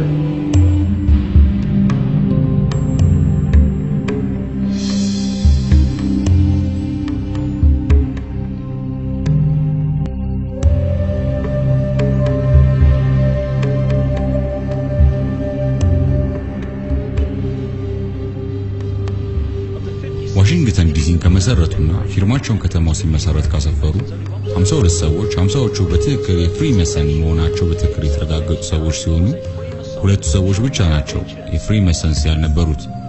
ጆርጅ ዋሽንግተን የአሜሪካ ፕሬዝዳንት ተደርጎ በተሾመበት ጊዜ ያለውን ስርዓት የሚያሳይ ፎቶ ብናይ የምናየው እኮ የፍሪሜሰንን ስርዓተ ሹመት ነው።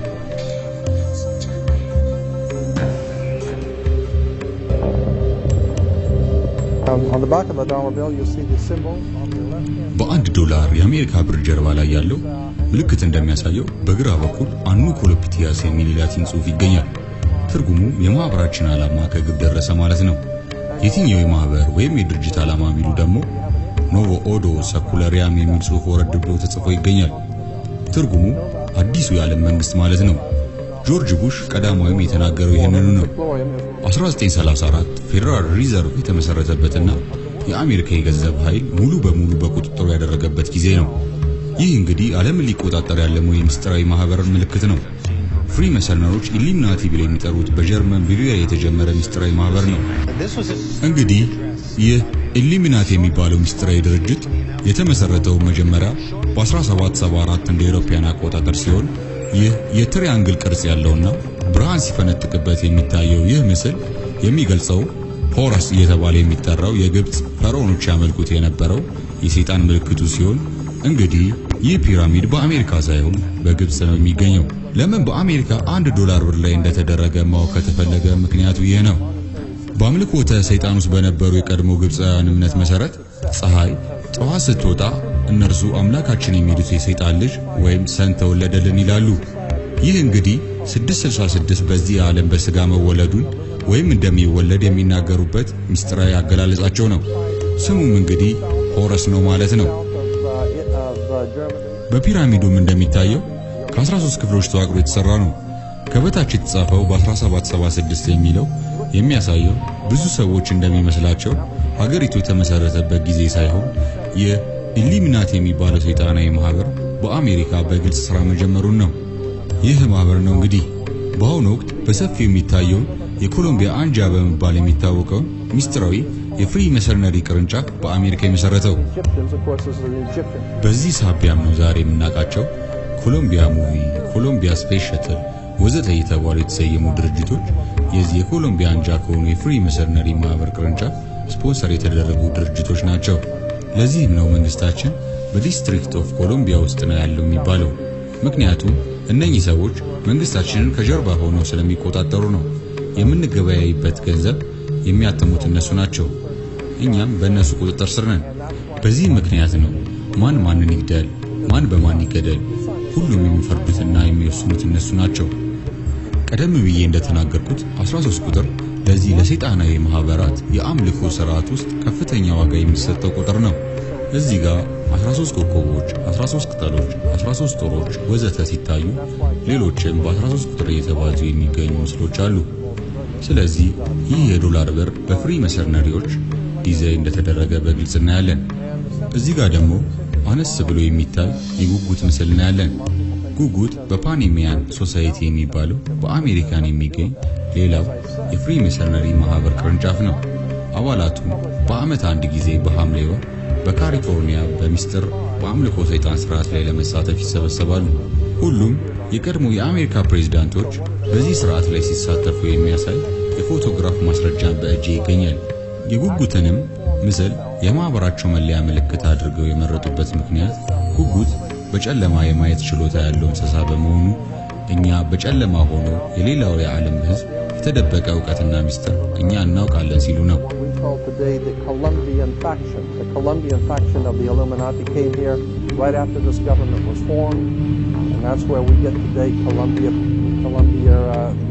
Space Shuttle, Columbia Movies, Columbia Television, Columbia Records, everything, Columbia University. As a matter of fact, Columbia TV, Columbia Broadcasting System, CBS. What is the symbol for CBS? You all see that. And that's why our government is in the District of Columbia, because these guys own our government. They print our money, and they own not only the government, but they own you. You are their property. So, in other words, these guys print the money, they run the country, and they own you, and they own everything around it. And so they make the laws, and that's why they can decide who can kill who, and who can get away with who, and who can get away with whatever, because they make the laws and they decide. All right. As I said to you before, there are 13 layers of this pyramid. There are 13 letters in NOFs. The 13 is a very important number to this secret society.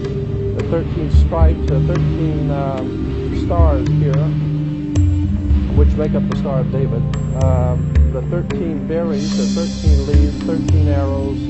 There are 32 feathers here, 33 feathers there. Everything is done in sequence of 13. 13, of course, is based on, this is what we call Masonic symbolism. Freemasons designed this dollar bill. Everything is done in sequence of 13, and again, I draw your attention to the fact that you have Star of David is a reason why. On the $1 bill at the top, you'll see this little image right here. But if you blow it up from an actual photograph, you'll see it as it's a little owl. It's a symbol of the Bohemian Society. The Bohemian Society meets in California on the last 2 weeks of July of every year. I have pictures showing all of the presidents, all of the living presidents, excluding the new one, but all of the living presidents at Bohemian Grove in Northern California, and they're all wearing red and black Ku Klux Klan dress type of regalia. The reason why they chose the owl is because the owl is a symbol used in Europe by secret societies, because the owl is wise, because it sees things in the dark. The implication is, of course, that's why they are where they are, because they're very brilliant and they know things that you don't know. የሚስጥራዊ ስርዓታቸው ከጥንታዊ ግብፅና ከአይሁድ አጉል የጣዖት የአምልኮ ስርዓት የተውጣጣ ሲሆን በዚህ ምክንያት ራሳቸውን ጁዲክና ጅሩድ ይላሉ። ይህ ስርዓታቸው የጨረቃ አካሄድን መር ያደረገ ሲሆን በዓመት ውስጥ ካሉ ለይተው በሚያከብሯቸው ቀናት የሰው ልጆችን ለሰይጣን እንደመጻወት በመጭ አድርገው ለመሰዋት የሚቀርቡት ብዙዎቹ እነዚህ ሰዎች ከልጅነታቸው ጀምሮ ለዚህ ዓላማ አስበዋቸው በሚስጥር ሲከታተሏቸውና ሲያዘጋጇቸው የነበሩ ናቸው። በዓለም ላይ በተደጋጋሚ በየጊዜው ብዙ ሕፃናት ከየቦታው ይጠፋሉ፣ ተመልሰውም አይገኙም። ይህ ለምን ይሆን በማለትም ተነስቼ በአሜሪካን ስለሚጠፉ ሕፃናት ጉዳይ ለመመርመር የሚመለከታቸውን ሰዎች በማነጋገር ሰፋ ያለ ጥናት አካሂጄ ነበር።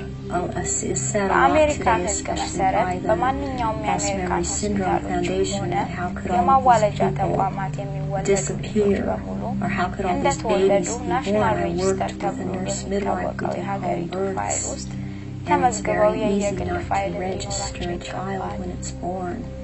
ነገር ግን ብዙዎቹ እነዚህ ጠፍተው የሚቀሩት ሕፃናት እንዳልተወለዱና መንግስትም እንደማያውቃቸው በናሽናል ሬጅስተር ፋይል ውስጥም እንዳልተመዘገቡ የተደረገ የሚጠፉና ለዚህ እኩይ ተግባር ህይወታቸውን የሚያጠፋቸው ሌሎቹ ሕፃናት ደግሞ ተሰርቀው የሚመጡት ከሶስተኛው የዓለም ክፍል ሲሆን በተለያየ በእርዳታና በጉዲፈቻ ወይንም አዳፕሽን ሰበብ በየጊዜው ከየቦታው እየተጋዙ እየመጡ በአምልኮተ ሰይጣን ስርዓት ላይ የመሰዋት በቁል ተደርገው እየተሰዉ ደማቸው በግፍ and they are used as actual blood sacrifices during these rituals because of, again, reptilians needing their blood. And they will take various organs from the sacrifices depending on what date the ritual may, what the ritual may be associated with on that date.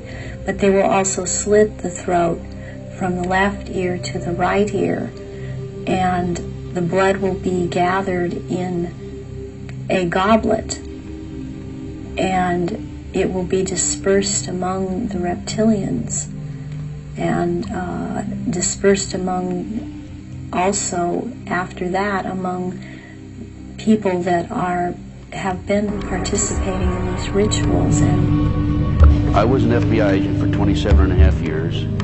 At the time of my retirement, ላለፉት 27 ዓመታት የኤፍቢአይ ኤጀንት በመሆን ሳገለግል ቆይቻለሁ።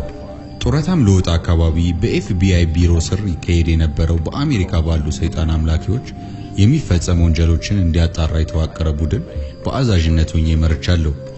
በዚህም ረገድ አስቀድሞ የተሰጠኝ ስልጠና በኤክስፐርትነት ደረጃ የሚያስቀምጠኝ ስልጠና ወስጃለሁ።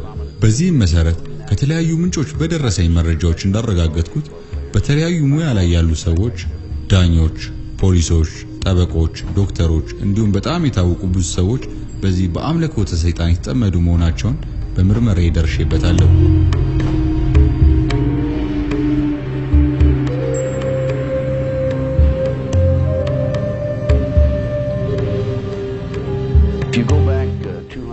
በጀርባ ያላቸው ዓላማ የሰው ልጆችን አእምሮ ወይም አስተሳሰብ በመቆጣጠር በሰይጣን መንገድ መላው ዓለምን በመቆጣጠር አዲስ ሰይጣን የዓለም መንግስት በመድር ላይ ለመመስረት ነው።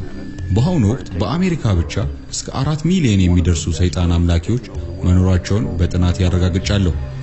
And to take over a country through the control of the minds.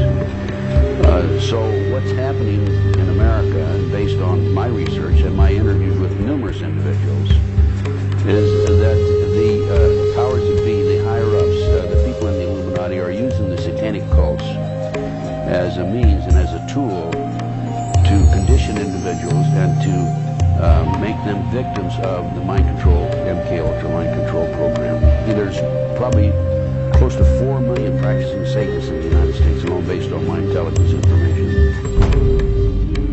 ከቅርብ ጊዜ ወደዚህ ዓለምን ሊቆጣጠሩ ብለው ባለሙ ሰይጣናዊ ሚስጥራዊ ማህበራት ዙሪያ ያጠነጠኑ በርካታ ጥናቶች እንደሚጠቁሙት ማህበራቱ በአጀንዳቸው ይዘው እየተገበሯቸው ካሏቸው አስከፊ ስራዎች አንዱ የዓለምን ህዝብ ቁጥር በ5 ቢሊዮን ያህል መቀነስ ነው። ይህንንም ክፉ ዓላማቸውን ከግብ ለማድረስ እንደ መፍትሄ ይዘው የሚጠቀሙባቸው መንገዶች ብዙዎች ቢሆኑም ሆን ብለው በሚያስነሷቸው ጦርነቶች ሳቢያና በየጊዜያቱ አዳዲስ በሚፈጥሯቸው መፍትሄ በሌላቸው በሽታዎች ሳቢያ ለህልፈት እየበቃ ያለው የሰው ልጅ ቁጥር ከጊዜ ወደ ጊዜ ቁጥሩ እየጨመረ ነው።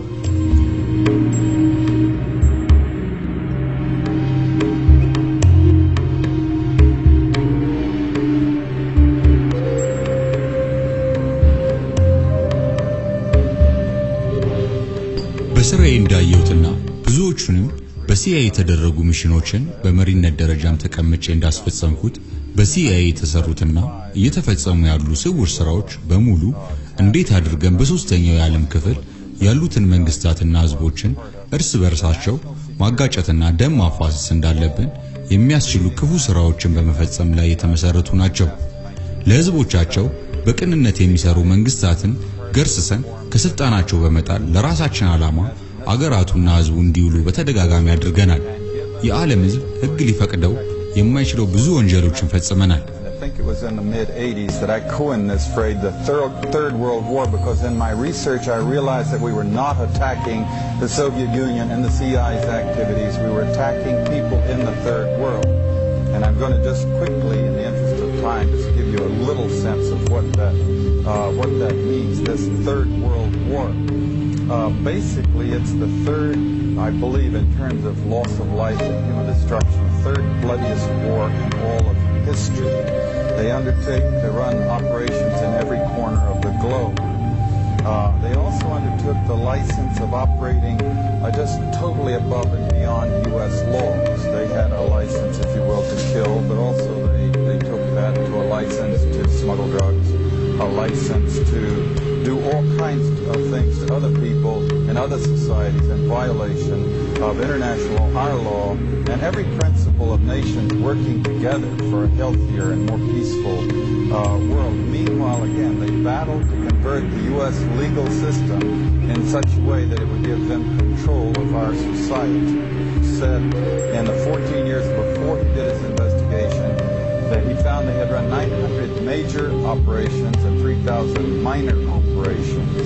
And if you extrapolate that over the whole period of the 40-odd years that we've had a CIA, you come up with 3,000 major operations and over 10,000 minor operations. Every one of them illegal, every one of them disruptive of the lives and societies of other peoples, and many of them bloody and gory beyond comprehension almost. Extensively, we manipulated and organized the overthrow of functioning constitutional democracies in other countries. We organized secret armies and directed them to fight in just about every continent in the world. We encouraged ethnic minorities to rise up and fight. People like Mosquito Indians in Nicaragua, the Kurds in the Middle East Monks in Southeast Asia. We have organized, and we still do, and fund death squads in countries around the world, like the Treasury Police in El Salvador, which are responsible for most of the killing of the 50,000 people just in the 80s, and there were 70,000 before that.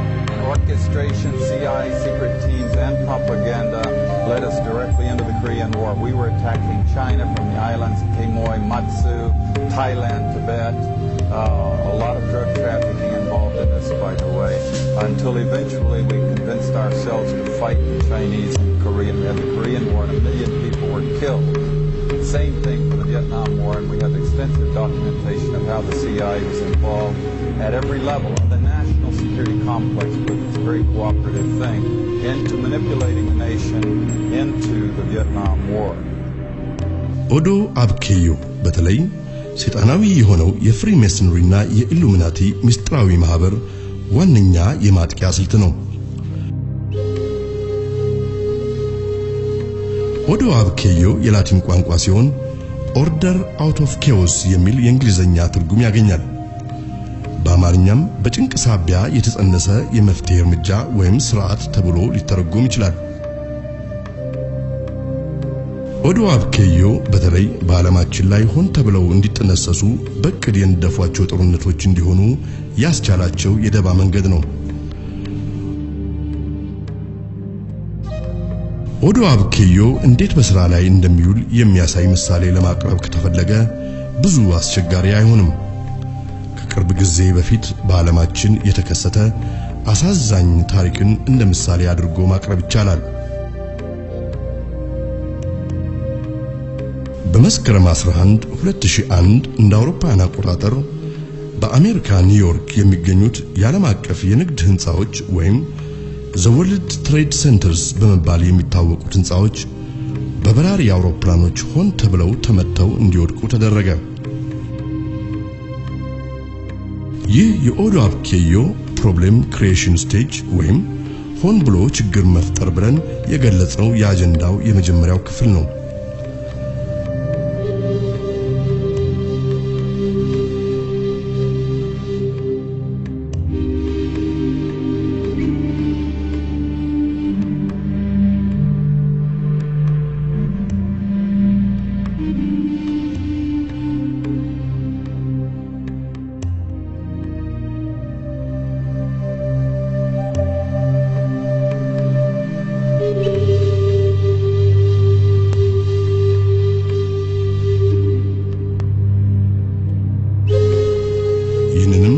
ተከትሎ በሚስጥራዊ ማህበራቱ ቁጥጥር ስር ያሉ የዓለም አቀፍ የዜና ማሰራጫዎች በሙሉ ስለ አደጋው ትልቅነትና ጥቃቱን ፈጽመዋል ብለው ስለሰየሟቸው ቡድኖችና ግለሰቦች ምንነት በሰፊው ያናፍሱ ገቡ። ይህ ደግሞ የኦዶ አብኬዮ ሪአክሽን ስቴጅ ተብሎ የሚታወቀው ሁለተኛው ክፍል ነው። በዚህ ክፍል ሚስጥራዊ ማህበራቱ አደጋውን ሆን ብለው ከመፈጸማቸው በፊት እንዲወነጀሉ የሚፈልጓቸው የማህበረሰብ ክፍሎችን ወይም ቡድኖችን ያለ ኃጢአታቸው የሚኮንኑበት ምዕራፍ ሲሆን ይህም በመቀጠል ሊወስዱት በቅድ ነድፈውት የነበረውን አጀንዳ ያለምንም የህዝብ ተቃውሞ ከግብ እንዲደርስና እንዲተገበር የሚያስችላቸው የስልት መንገድ ነው። ሶስተኛው የኦዶ አብኬዮ ክፍል The Solution Stage የተባለው ሲሆን በዚህም ክፍል ሰይጣናዊ ሚስጥራዊ ማህበራቱ ከዚህ ሁሉ ቀድሞ የነደፉት አጀንዳ በህዝብ ፍላጎት የተወሰደ እርምጃ ተብሎ በገሃድ ያለ ከልካይና ያለ ገላጋይ በስራ ላይ እንዲውል የሚያስችል ክፍል ነው።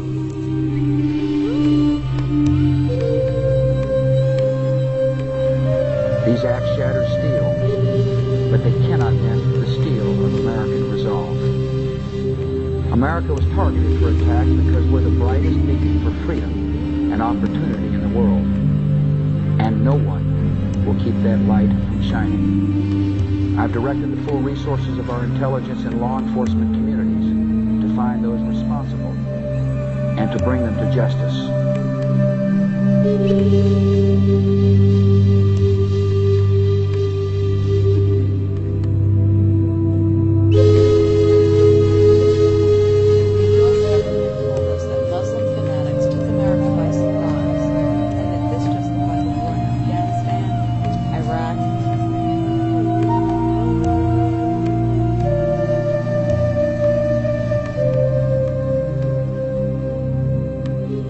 ያለ አግባብ ወረራ ማድረግ፣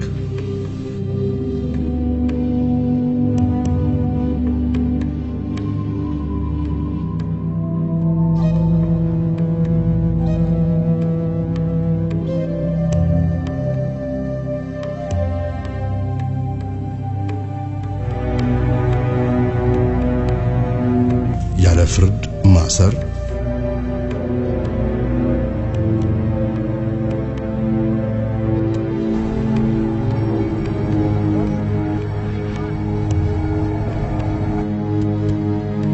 ያለ ፍርድ መደብደብ፣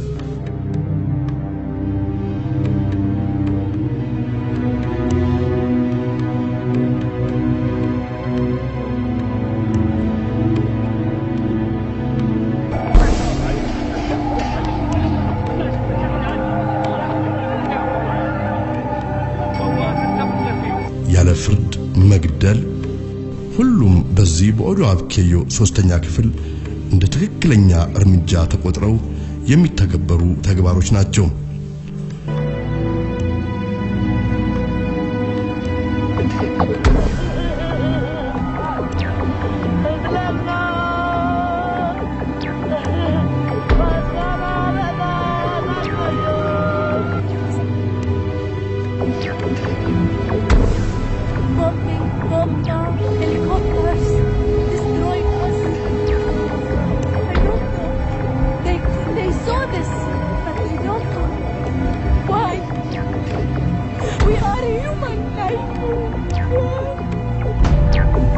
ይህ የኦዶ አብኬዮ እርምጃ በተመሳሳይ መልኩ በሐምሌ 7 2005 እንደ አውሮፓውያን አቆጣጠር በእንግሊዝ ዋና ከተማ በሎንዶንም ዳግም እንዲተገበር በመደረጉ ጉዳዩን ይበልጥ ግለት ሰጥቶታል።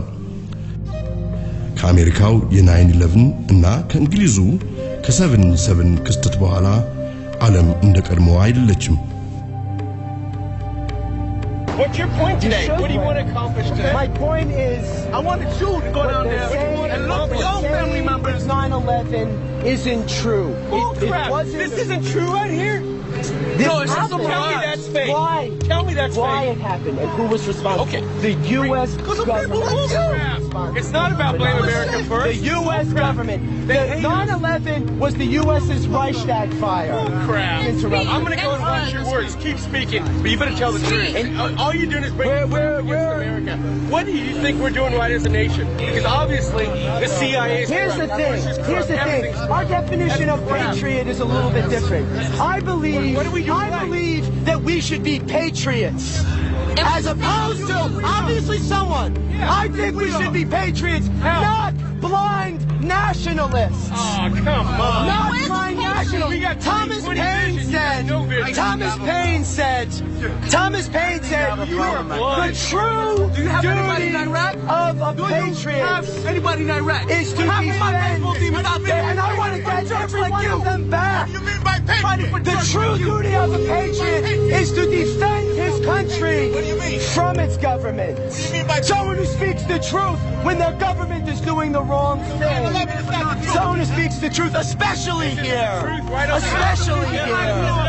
We've got to take 9/11 back. There's enough reason to think that there is a very good chance that there was prior complicity in this, in the sense of opening the door in the way of a Reichstag fire. 9/11 has been used as a justification for foreign and domestic policies that in many cases the public as a whole has not called for, doesn't agree with. The American people have proved to be amazingly tolerant. They have not gotten terribly upset about the fact that they were deliberately lied to go to war in Iraq. They are tolerant of a number of other horrible things that they have learned about. There is one thing they will not tolerate. If the truth about 9/11 is revealed, it will reveal the values on which this American global domination project is built. As monstrous as the forces appear to be ranged against us, everything is subject to change.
I'm not really going to hypnotize you. All I'm going to do is just placing you into a state where you can really focus and concentrate on what I'm doing. So as you do this, and just listen to my voice right there in the center of your head, and take a moment just to carry on sinking and drifting and just floating down, so you can really understand what I'm telling you, so that these words really make sense to you. Here's what you're going to do. Face the front for a moment, then look up at me, take a deep breath in, and then sleep. And just sink right the way down and right the way deep. And right the way sound asleep. Again, still hearing, understanding everything that I do. And again, I'm not really hypnotizing you. I'm synchronizing you over here with Krishna.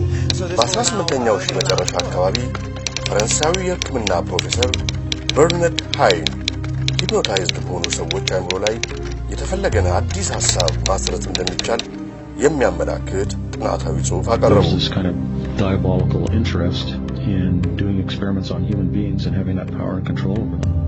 Through hypnosis, mind control, brainwashing, you create a new identity in a person.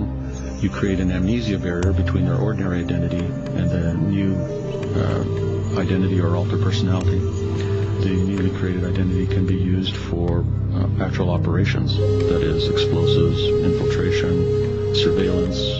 If the person is captured and tortured, since they don't know that they have this other part of themselves, they'll never reveal the information, and they'll go to their death not knowing what's going on. There's been thousands and thousands and thousands and thousands of people subjected to really damaging, unethical experimentation. These were horrendously damaging experiments, and in fact, they just didn't give a damn about the people who were the subjects of them. This is way out of the realm of fiction or supposition or conspiracy theory or speculation. This is absolute documented fact. The Chinese term that was used was translated as brainwash, literally wash the brain clean. ይህ ምርምርን ተከትሎ ነበር CIA the Manchurian candidate በመባል የሚታወቀውን ስውር ፕሮጀክት ነድፎ በስራ ላይ ለማዋል የተነሳው። In April of 1953, Alan Dulles gave a talk in which he said that we were in a battle for the control of men's minds. That's his term.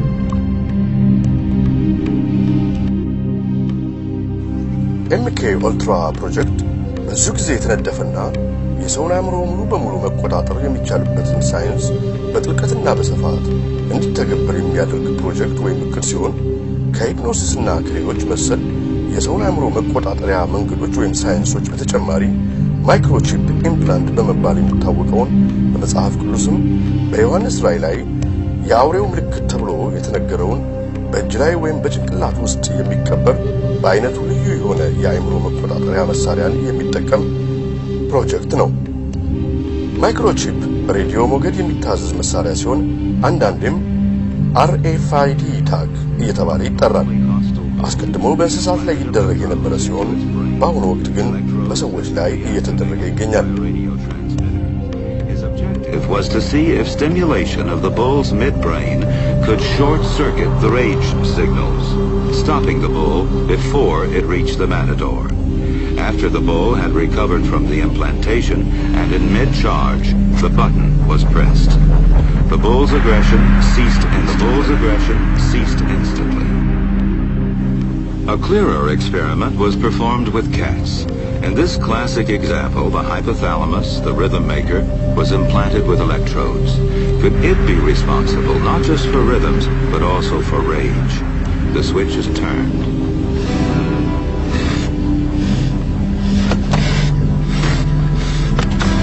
Then the switch is turned off. So indeed, the hypothalamus does control certain types of aggression.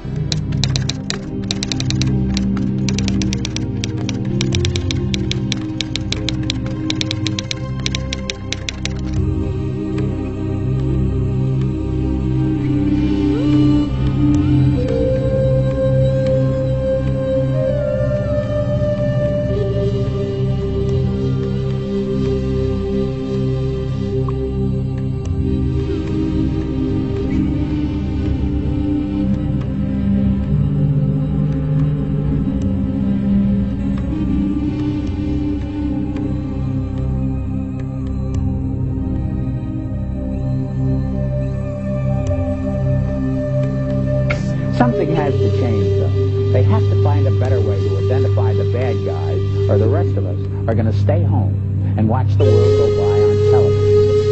But we need some system for permanently identifying safe people. Most of us are never going to blow anything up, and there's got to be something better than one of these photo IDs, a tattoo somewhere maybe. The Saudis used an American device to scan the eyes of travelers. I wouldn't mind having something planted permanently in my arm that would identify me. If we don't do something, people are going to stop flying. If they stop flying, and I don't go to the Giants games, it means the bastards have won. And just around the next high-tech corner, an electronic chip like this that can be implanted under your kid's skin. Let's say children in your community start wearing wristwatches with GPS devices in them. Can't that only be a good thing for the community if it keeps children safe? If I had the chip, I could travel all over the world. That would give me the freedom of living a life without bounds.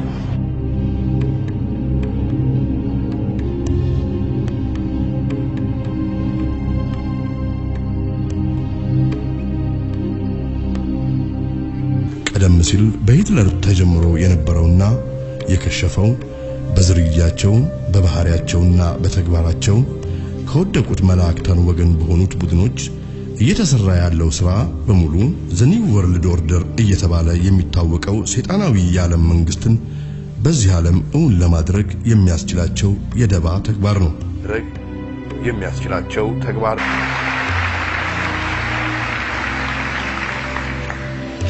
Tonight, as our troops begin to come home, let us recognize that the hard work of freedom still calls us forward. We've learned the hard lessons of history. The victory over Iraq was not waged as a war to end all wars. Even the New World Order cannot guarantee an era of perpetual peace, but enduring peace must be our mission. In one small country, it is a big idea, a new world order.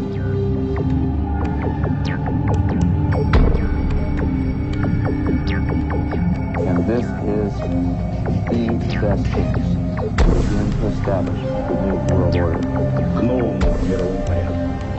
I think even that does not describe why the world has changed so much and why the world has turned so much toward a new world order and a new kind of civilization. የዚህ ዘ ኒው ወርልድ ኦርደር ወይም የሰይጣናዊው የዓለም መንግስት መሪ በመጽሐፍ ቅዱስ 666 ወይም አውሬው ተብሎ የተሰየመው ሲሆን እሱም በአዳም ሥጋ የሚገለጸውና ፍጹም ሰው ፍጹም ሰይጣን የሆነው ፍጡር ነው። 666 በግንባሩ የሚጻፈው ታላቁ አውሬ ዓለሙን በመርዙ የሚያስት ዓለምን በመታቱ የሚያስት ዓለምን በሙሉ አስቶ ወደሱ የገቡትን በታላቅ ጭካኔ በዓለም ላይ የሚያሰማራቸው አውሬዎች ከነሹማምንቱ ይጨካኝ በሚወጣበት ሰዓት እኔ እግዚአብሔር ነኝ ብሎ ያለምንም መፍራት አፉን ሞልቶ ከሰማይ ብዙ ተአምራትን እያወረደ እሳት ከሰማይ እያወረደ ብዙ ድንቅ ተአምራትን እየሰራ ብዙ ደጋግ ተአምራትን እየሰራ ዓለምን የሚያስፈው አውሬው ሐሳቡ ምስል ቀይ ዘንዶም ይለዋል እባብም ይለዋል። ይህ አውሬ በሚወጣበት ሰዓት በአንድ እጁ ጨረቃ በአንድ እጁ ፀሐይ የያዘ መስሎ በመታሃቱ ይወጣል። በዚያን ጊዜ እኔ እግዚአብሔር ነኝ የሚሰራውን ታምራት ይሄንን አይተው ብዙዎች ያምኑበታል። ፍጹምነት ደረጃ ደረሱት ያስታቸው። ትክክለኛው 666 በዓለም ፊት ከመገለጹ በፊት ግን መንገድ ጠራጊዎች የተባሉት ሐሳዊ 666ቶች በተደጋጋሚ ወደ ዓለማችን መምጣታቸው አልቀረም። We should reign in life, that there is no sin, and today we're honoring him with a symbol. Joanne de Jesus is one of several dozen members of a religious sect called Creciendo en Gracia, or Growing in Grace. They were tattooed on their arms, ankles, even their necks with 666, the biblical sign of the Antichrist. Why? Because their spiritual leader says he is the Antichrist, not the embodiment of evil, but rather the second coming. 666, Antichrist means do not put your eyes on Jesus Christ of Nazareth. Put it in Jesus after the cross. And that's you. That's me. And he says the word Antichrist is a bad translation of a word that actually means the new Christ, the second coming. Puerto Rican-born Jose Luis de Jesus Miranda founded the sect 20 years ago in a warehouse outside Miami. You receive it, you accept it, you confess it, and it's done unto you. The charismatic 61-year-old De Jesus claims millions of followers, most in Latin America. His sect does have hundreds of churches, cable TV stations, and says it brought in $1.4 million in donations last year. And he boasts of a rapidly growing presence in the United States. In an interview with us in September, he declared, I do greater things than Jesus does, much greater. Now, sporting his new tattoos, Faith, faith, faith. Triple S.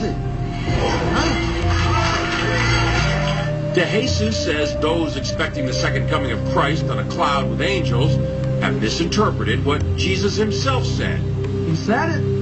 You won't see me anymore because he will come in another body, which is me. If somebody tells us, listen, drink some Kool-Aid and then we'll go to heaven, that's not true. We are already in heavenly places. De Jesus preaches that heaven can be found here on earth simply by following him. There's no sin and there is no hell. And that's part of why he's attracting so many followers. But marking your body with 666 seems an unusual way to show you're a Christian. The second coming of Christ. His name is Jose Luis de Jesus Miranda, but his followers call him Apostle, Dad, or simply Jesus Christ Man. He is God. He is God. በአሁኑ ወቅት ስለ እውነት መመስከር ብሎም የአውሬውን ሰይጣናዊ መንግስት መቃወም በአጠቃላይ ቴሮሪስት ወይም ወንበዴና ሽብርተኛ የሚል ስያሜ ሊያሰጥ ይችላል እያሰጠም ነው Either you are with us or you are with the terrorists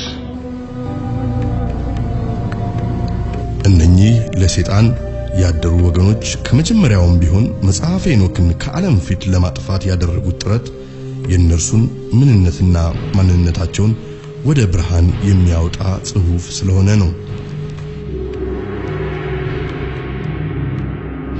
በመጽሐፍ ቅዱስ ጸሐፍት የተባሉትና የእግዚአብሔር ምስክሮች የተባሉት ሄኖክና ኤልያስ በመጨረሻው ዘመን ከአውሬው ጋር ለመፋለም በዚህ ዓለም ዳግም በሚገለጡበት ጊዜ አውሬውና ተከታዮቹ ወንበዴዎች ወይም ሽብርተኞች የሚል ስያሜ እንደሚሰጧቸው አስቀድሞ ተነግሯል የመንቃት ሰዓት አሁን ነው ሁላችንም ከተኛንበት የቀን እንቅልፍ ነቅተን የድርሻችንን ልናደርግ የተገባን ሰዓት አሁን ነው ጆሮ ያለው ቢኖር ይስማ ዘመኑንም ይዋጅ is more than one small country. It is a big idea, a new world order. Señora Presidenta, Madam President, Excellencies, heads of state, heads of government, high representatives of the governments of the world. The devil is right at home. The devil himself is right in the house. And the devil came here yesterday. Yesterday, the devil came here. Right here. Right here. And it smells of sulfur still today. This table that I am now standing in front of. Yesterday, ladies and gentlemen, from this rostrum, the President of the United States, the gentleman to whom I refer as the devil, came here.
where the rhetoric of the war on terror provides cover in the scramble for Africa's oil. We connect the dots.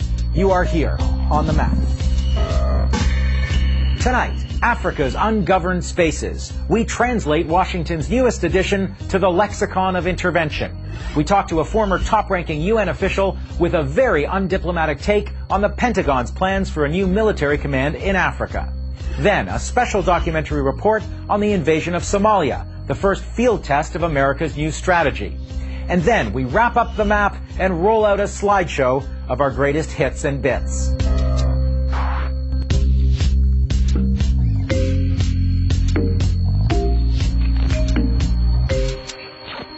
Hello, I'm Avi Lewis. Welcome to On the Map, and our last show until we come back in the fall. One of the things we've been trying to do on this show is provide a little daily translation. Translation of those key phrases, those neutral-sounding bits of code that get slipped into the news flow to dress up agendas that would rather not go around naked. Well, we found another one that we'd like to unpack tonight. The phrase is ungoverned space. And I first heard it myself a little more than a week ago from a former defense official from the U.S. war on drugs in Colombia who is now enthusiastically promoting the export of that strategy to Afghanistan. Take a look at the clip. It's very simple, Avi. The best security forces in the world in terms of dealing with narco-terrorists and ungoverned space and establishing sovereignty, such as the rule of law, are the Colombian security forces. Ungoverned space. Two words you're going to be hearing a whole lot more in the coming months. Now, Andre Hollis used them to describe the drug-producing regions of Colombia and Afghanistan, both places where U.S. Special Forces are now training local police how to do drug raids, house-to-house searches, and crop eradication. But the new frontier for ungoverned space is Africa. In fact, the phrase has already been used to justify American military intervention on the continent. Here's the big picture. The United States needs oil, and Africa has it, lots of it. Nigeria is already a major supplier. Angola's oil production is surging, as is Sudan's, where the capital Khartoum is booming, even as the conflict in Darfur grinds on. It's in this context that the Bush administration has announced a new central command for its military presence in Africa. This command will enable us to have a more effective and integrated approach than the current arrangement of dividing Africa between Central Command and European Command. It's called AFRICOM, and it will consolidate the existing missions on the continent. Special forces that are training local soldiers in the countries surrounding the ungoverned space of the Southern Sahara. AFRICOM's overall purpose is laid out with great clarity in a research report that explains the initiative to the U.S. Congress. AFRICOM will promote U.S. interests in Africa, including fighting the so-called war on terror against threats in ungoverned spaces, all while keeping an eye on Africa's important energy resources. Translation. The Pentagon wants to increase its permanent military presence in Africa in order to secure access to oil. And it will justify the boots on the ground by talking up the threat of terrorists based in ungoverned spaces. That was precisely the rationale used when the U.S. helped Ethiopia invade Somalia late last year. And later in the show, we'll have a special documentary report on Somalia where the fighting continues, with more bombings, shootings, and civilians caught in the crossfire even today. But first, let's talk more about the doctrine of ungoverned space and its wider implications for Africa with someone who's been following this phenomenon very closely. Salim Lone is a 21-year veteran of the UN system. His last post was as head of communications for the UN mission in Iraq, and he joins me tonight from London. Salim, welcome to On the Map. Well, I'm delighted you're doing this, Avi. Let's start with the Department of Defense definition of ungoverned spaces. Let me read it to you. Ungoverned spaces are physical or non-physical areas where there is an absence of state capacity or political will to exercise control. Now, I've done my own translation of what ungoverned spaces means. Give us yours. Well, first of all, this word ungoverned spaces sounds like a place you and I would like to go to as tourists. So these are the benign language that the military people use to hide what is in effect going to be some terrible stuff that's coming our way. I mean, basically, there are ungoverned spaces in that sense. What they really mean is they're untended, not ungoverned, because so many governments on the continent are either not interested in or incapable of addressing the very real and compelling humanitarian and development needs of the people. And poverty has gone through the roof in Africa despite good economic growth rates. They're more poor and more intense poverty than there was before. The language of ungoverned spaces, it sounds like a rebranding of the failed states language. This notion of ungoverned spaces is basically another fig leaf to try to dominate Africa. I mean, Africa is the continent at the moment for which both the Chinese, the Americans, and the Europeans are struggling because it is an immensely rich continent. It has all sorts of minerals beyond oil. It is going to be the new scramble for Africa, as we saw over a century ago. Let's talk explicitly about AFRICOM. So the Africa Central Command of the U.S. Armed Forces hasn't been set up yet, but Bush announced it a few months ago. What's your take on AFRICOM and what it's really about? Well, first of all, the only real threat that they could talk about from international terrorism is in North Africa. Always remembering, however, though, that even in North Africa, a lot of the terror is actually created by local conditions, not merely by the American presence or otherwise. But for the rest of Africa, there is actually no need for the United States to worry about terror. I mean, the fear of terrorism, as for example in Iraq, is a code word for domination. In other words, you say there is terrorism there, and then you go ahead and do regime change so that you have a client regime in place which will serve your interests. I think we need to talk about oil because it seems to be, forgive me, under the surface of this whole discussion. Oil generally, as we know, in this day and age, is the #1 commodity. The U.S. went into Iraq to make sure that it had access to vast reserves of oil so that it could compete more effectively with China, with Japan, with Europe. But what has happened since 2003 is that the U.S. hold in the Middle East has been very seriously jeopardized. There is intense hatred and hostility towards the United States. Its future in the Middle East is going to be very problematic. And that is why Africa's oil has become so much more important than it would be in any event. You've got Nigeria, the second to Saudi Arabia, providing oil to the United States. You've got Angola, some say the world's most underreported conflict. There's oil in Sudan with the conflict in Darfur. How does this talk of the United States focusing its military and strategic interests in Africa draw these things together for you? The U.S. is convinced that the way to secure oil is through military means. We have China at this very moment making intense overtures and doing great deals with so many African countries to try to ensure that they get good deals on oil in particular and other energy issues. The U.S. is taking precisely the opposite line. It is just assuming that it will have to protect its oil resources through the use of force. The notion that the best way to ensure oil flowing to you from Africa is to have bases, military bases, is bizarre because it will only ensure that you have more hostility to the United States and much more likely that there will be attacks. I'm not actually known as a defender of U.S. Military doctrine, but the AFRICOM rationale says specifically that military bases are not the goal. Well, this is true. They claim that it's not the goal, and this is another, not only subterfuge, but it's also, in my view, a great disaster, because it seems that these are going to be, as Nicholas Kristof, the New York Times correspondent, said, humanitarian workers with guns. These soldiers of the U.S. are going to actually take part in humanitarian and other developmental activities, completely blurring the line between humanitarian action, which can only be effective if it is independent and not seen as part of a larger scheme of a political organization, of a society, of a region. So, first, the military bases are going to militarize Africa. This is the U.S. trying for long-term mini-occupations or occupations, as they have said now officially in Iraq and Afghanistan, long-term military occupations. They are not going to create development. They're going to create small elites who are going to benefit from these bases. They're going to encourage the African governments who are struggling to come towards some notion of democracy to be more militaristic in their own response to their own people's needs. They're going to create more dictators, as they've already done in Somalia, for example. In Ethiopia, for example. Salim, I know you've written a lot about that conflict, and I want to talk to you more about Somalia a little later in the show. But first we have to take a break, okay? Okay. I learned from him, yes. when we come back.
There's enough reason to think that there is a very good chance that there was prior complicity in this, in the sense of opening the door in the way of a Reichstag fire.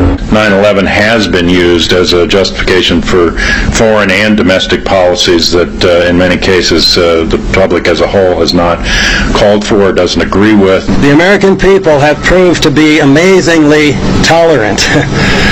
They have not gotten terribly upset about the fact that they were deliberately lied to go to war in Iraq. They are tolerant of a number of other horrible things that they have learned about. There is one thing they will not tolerate.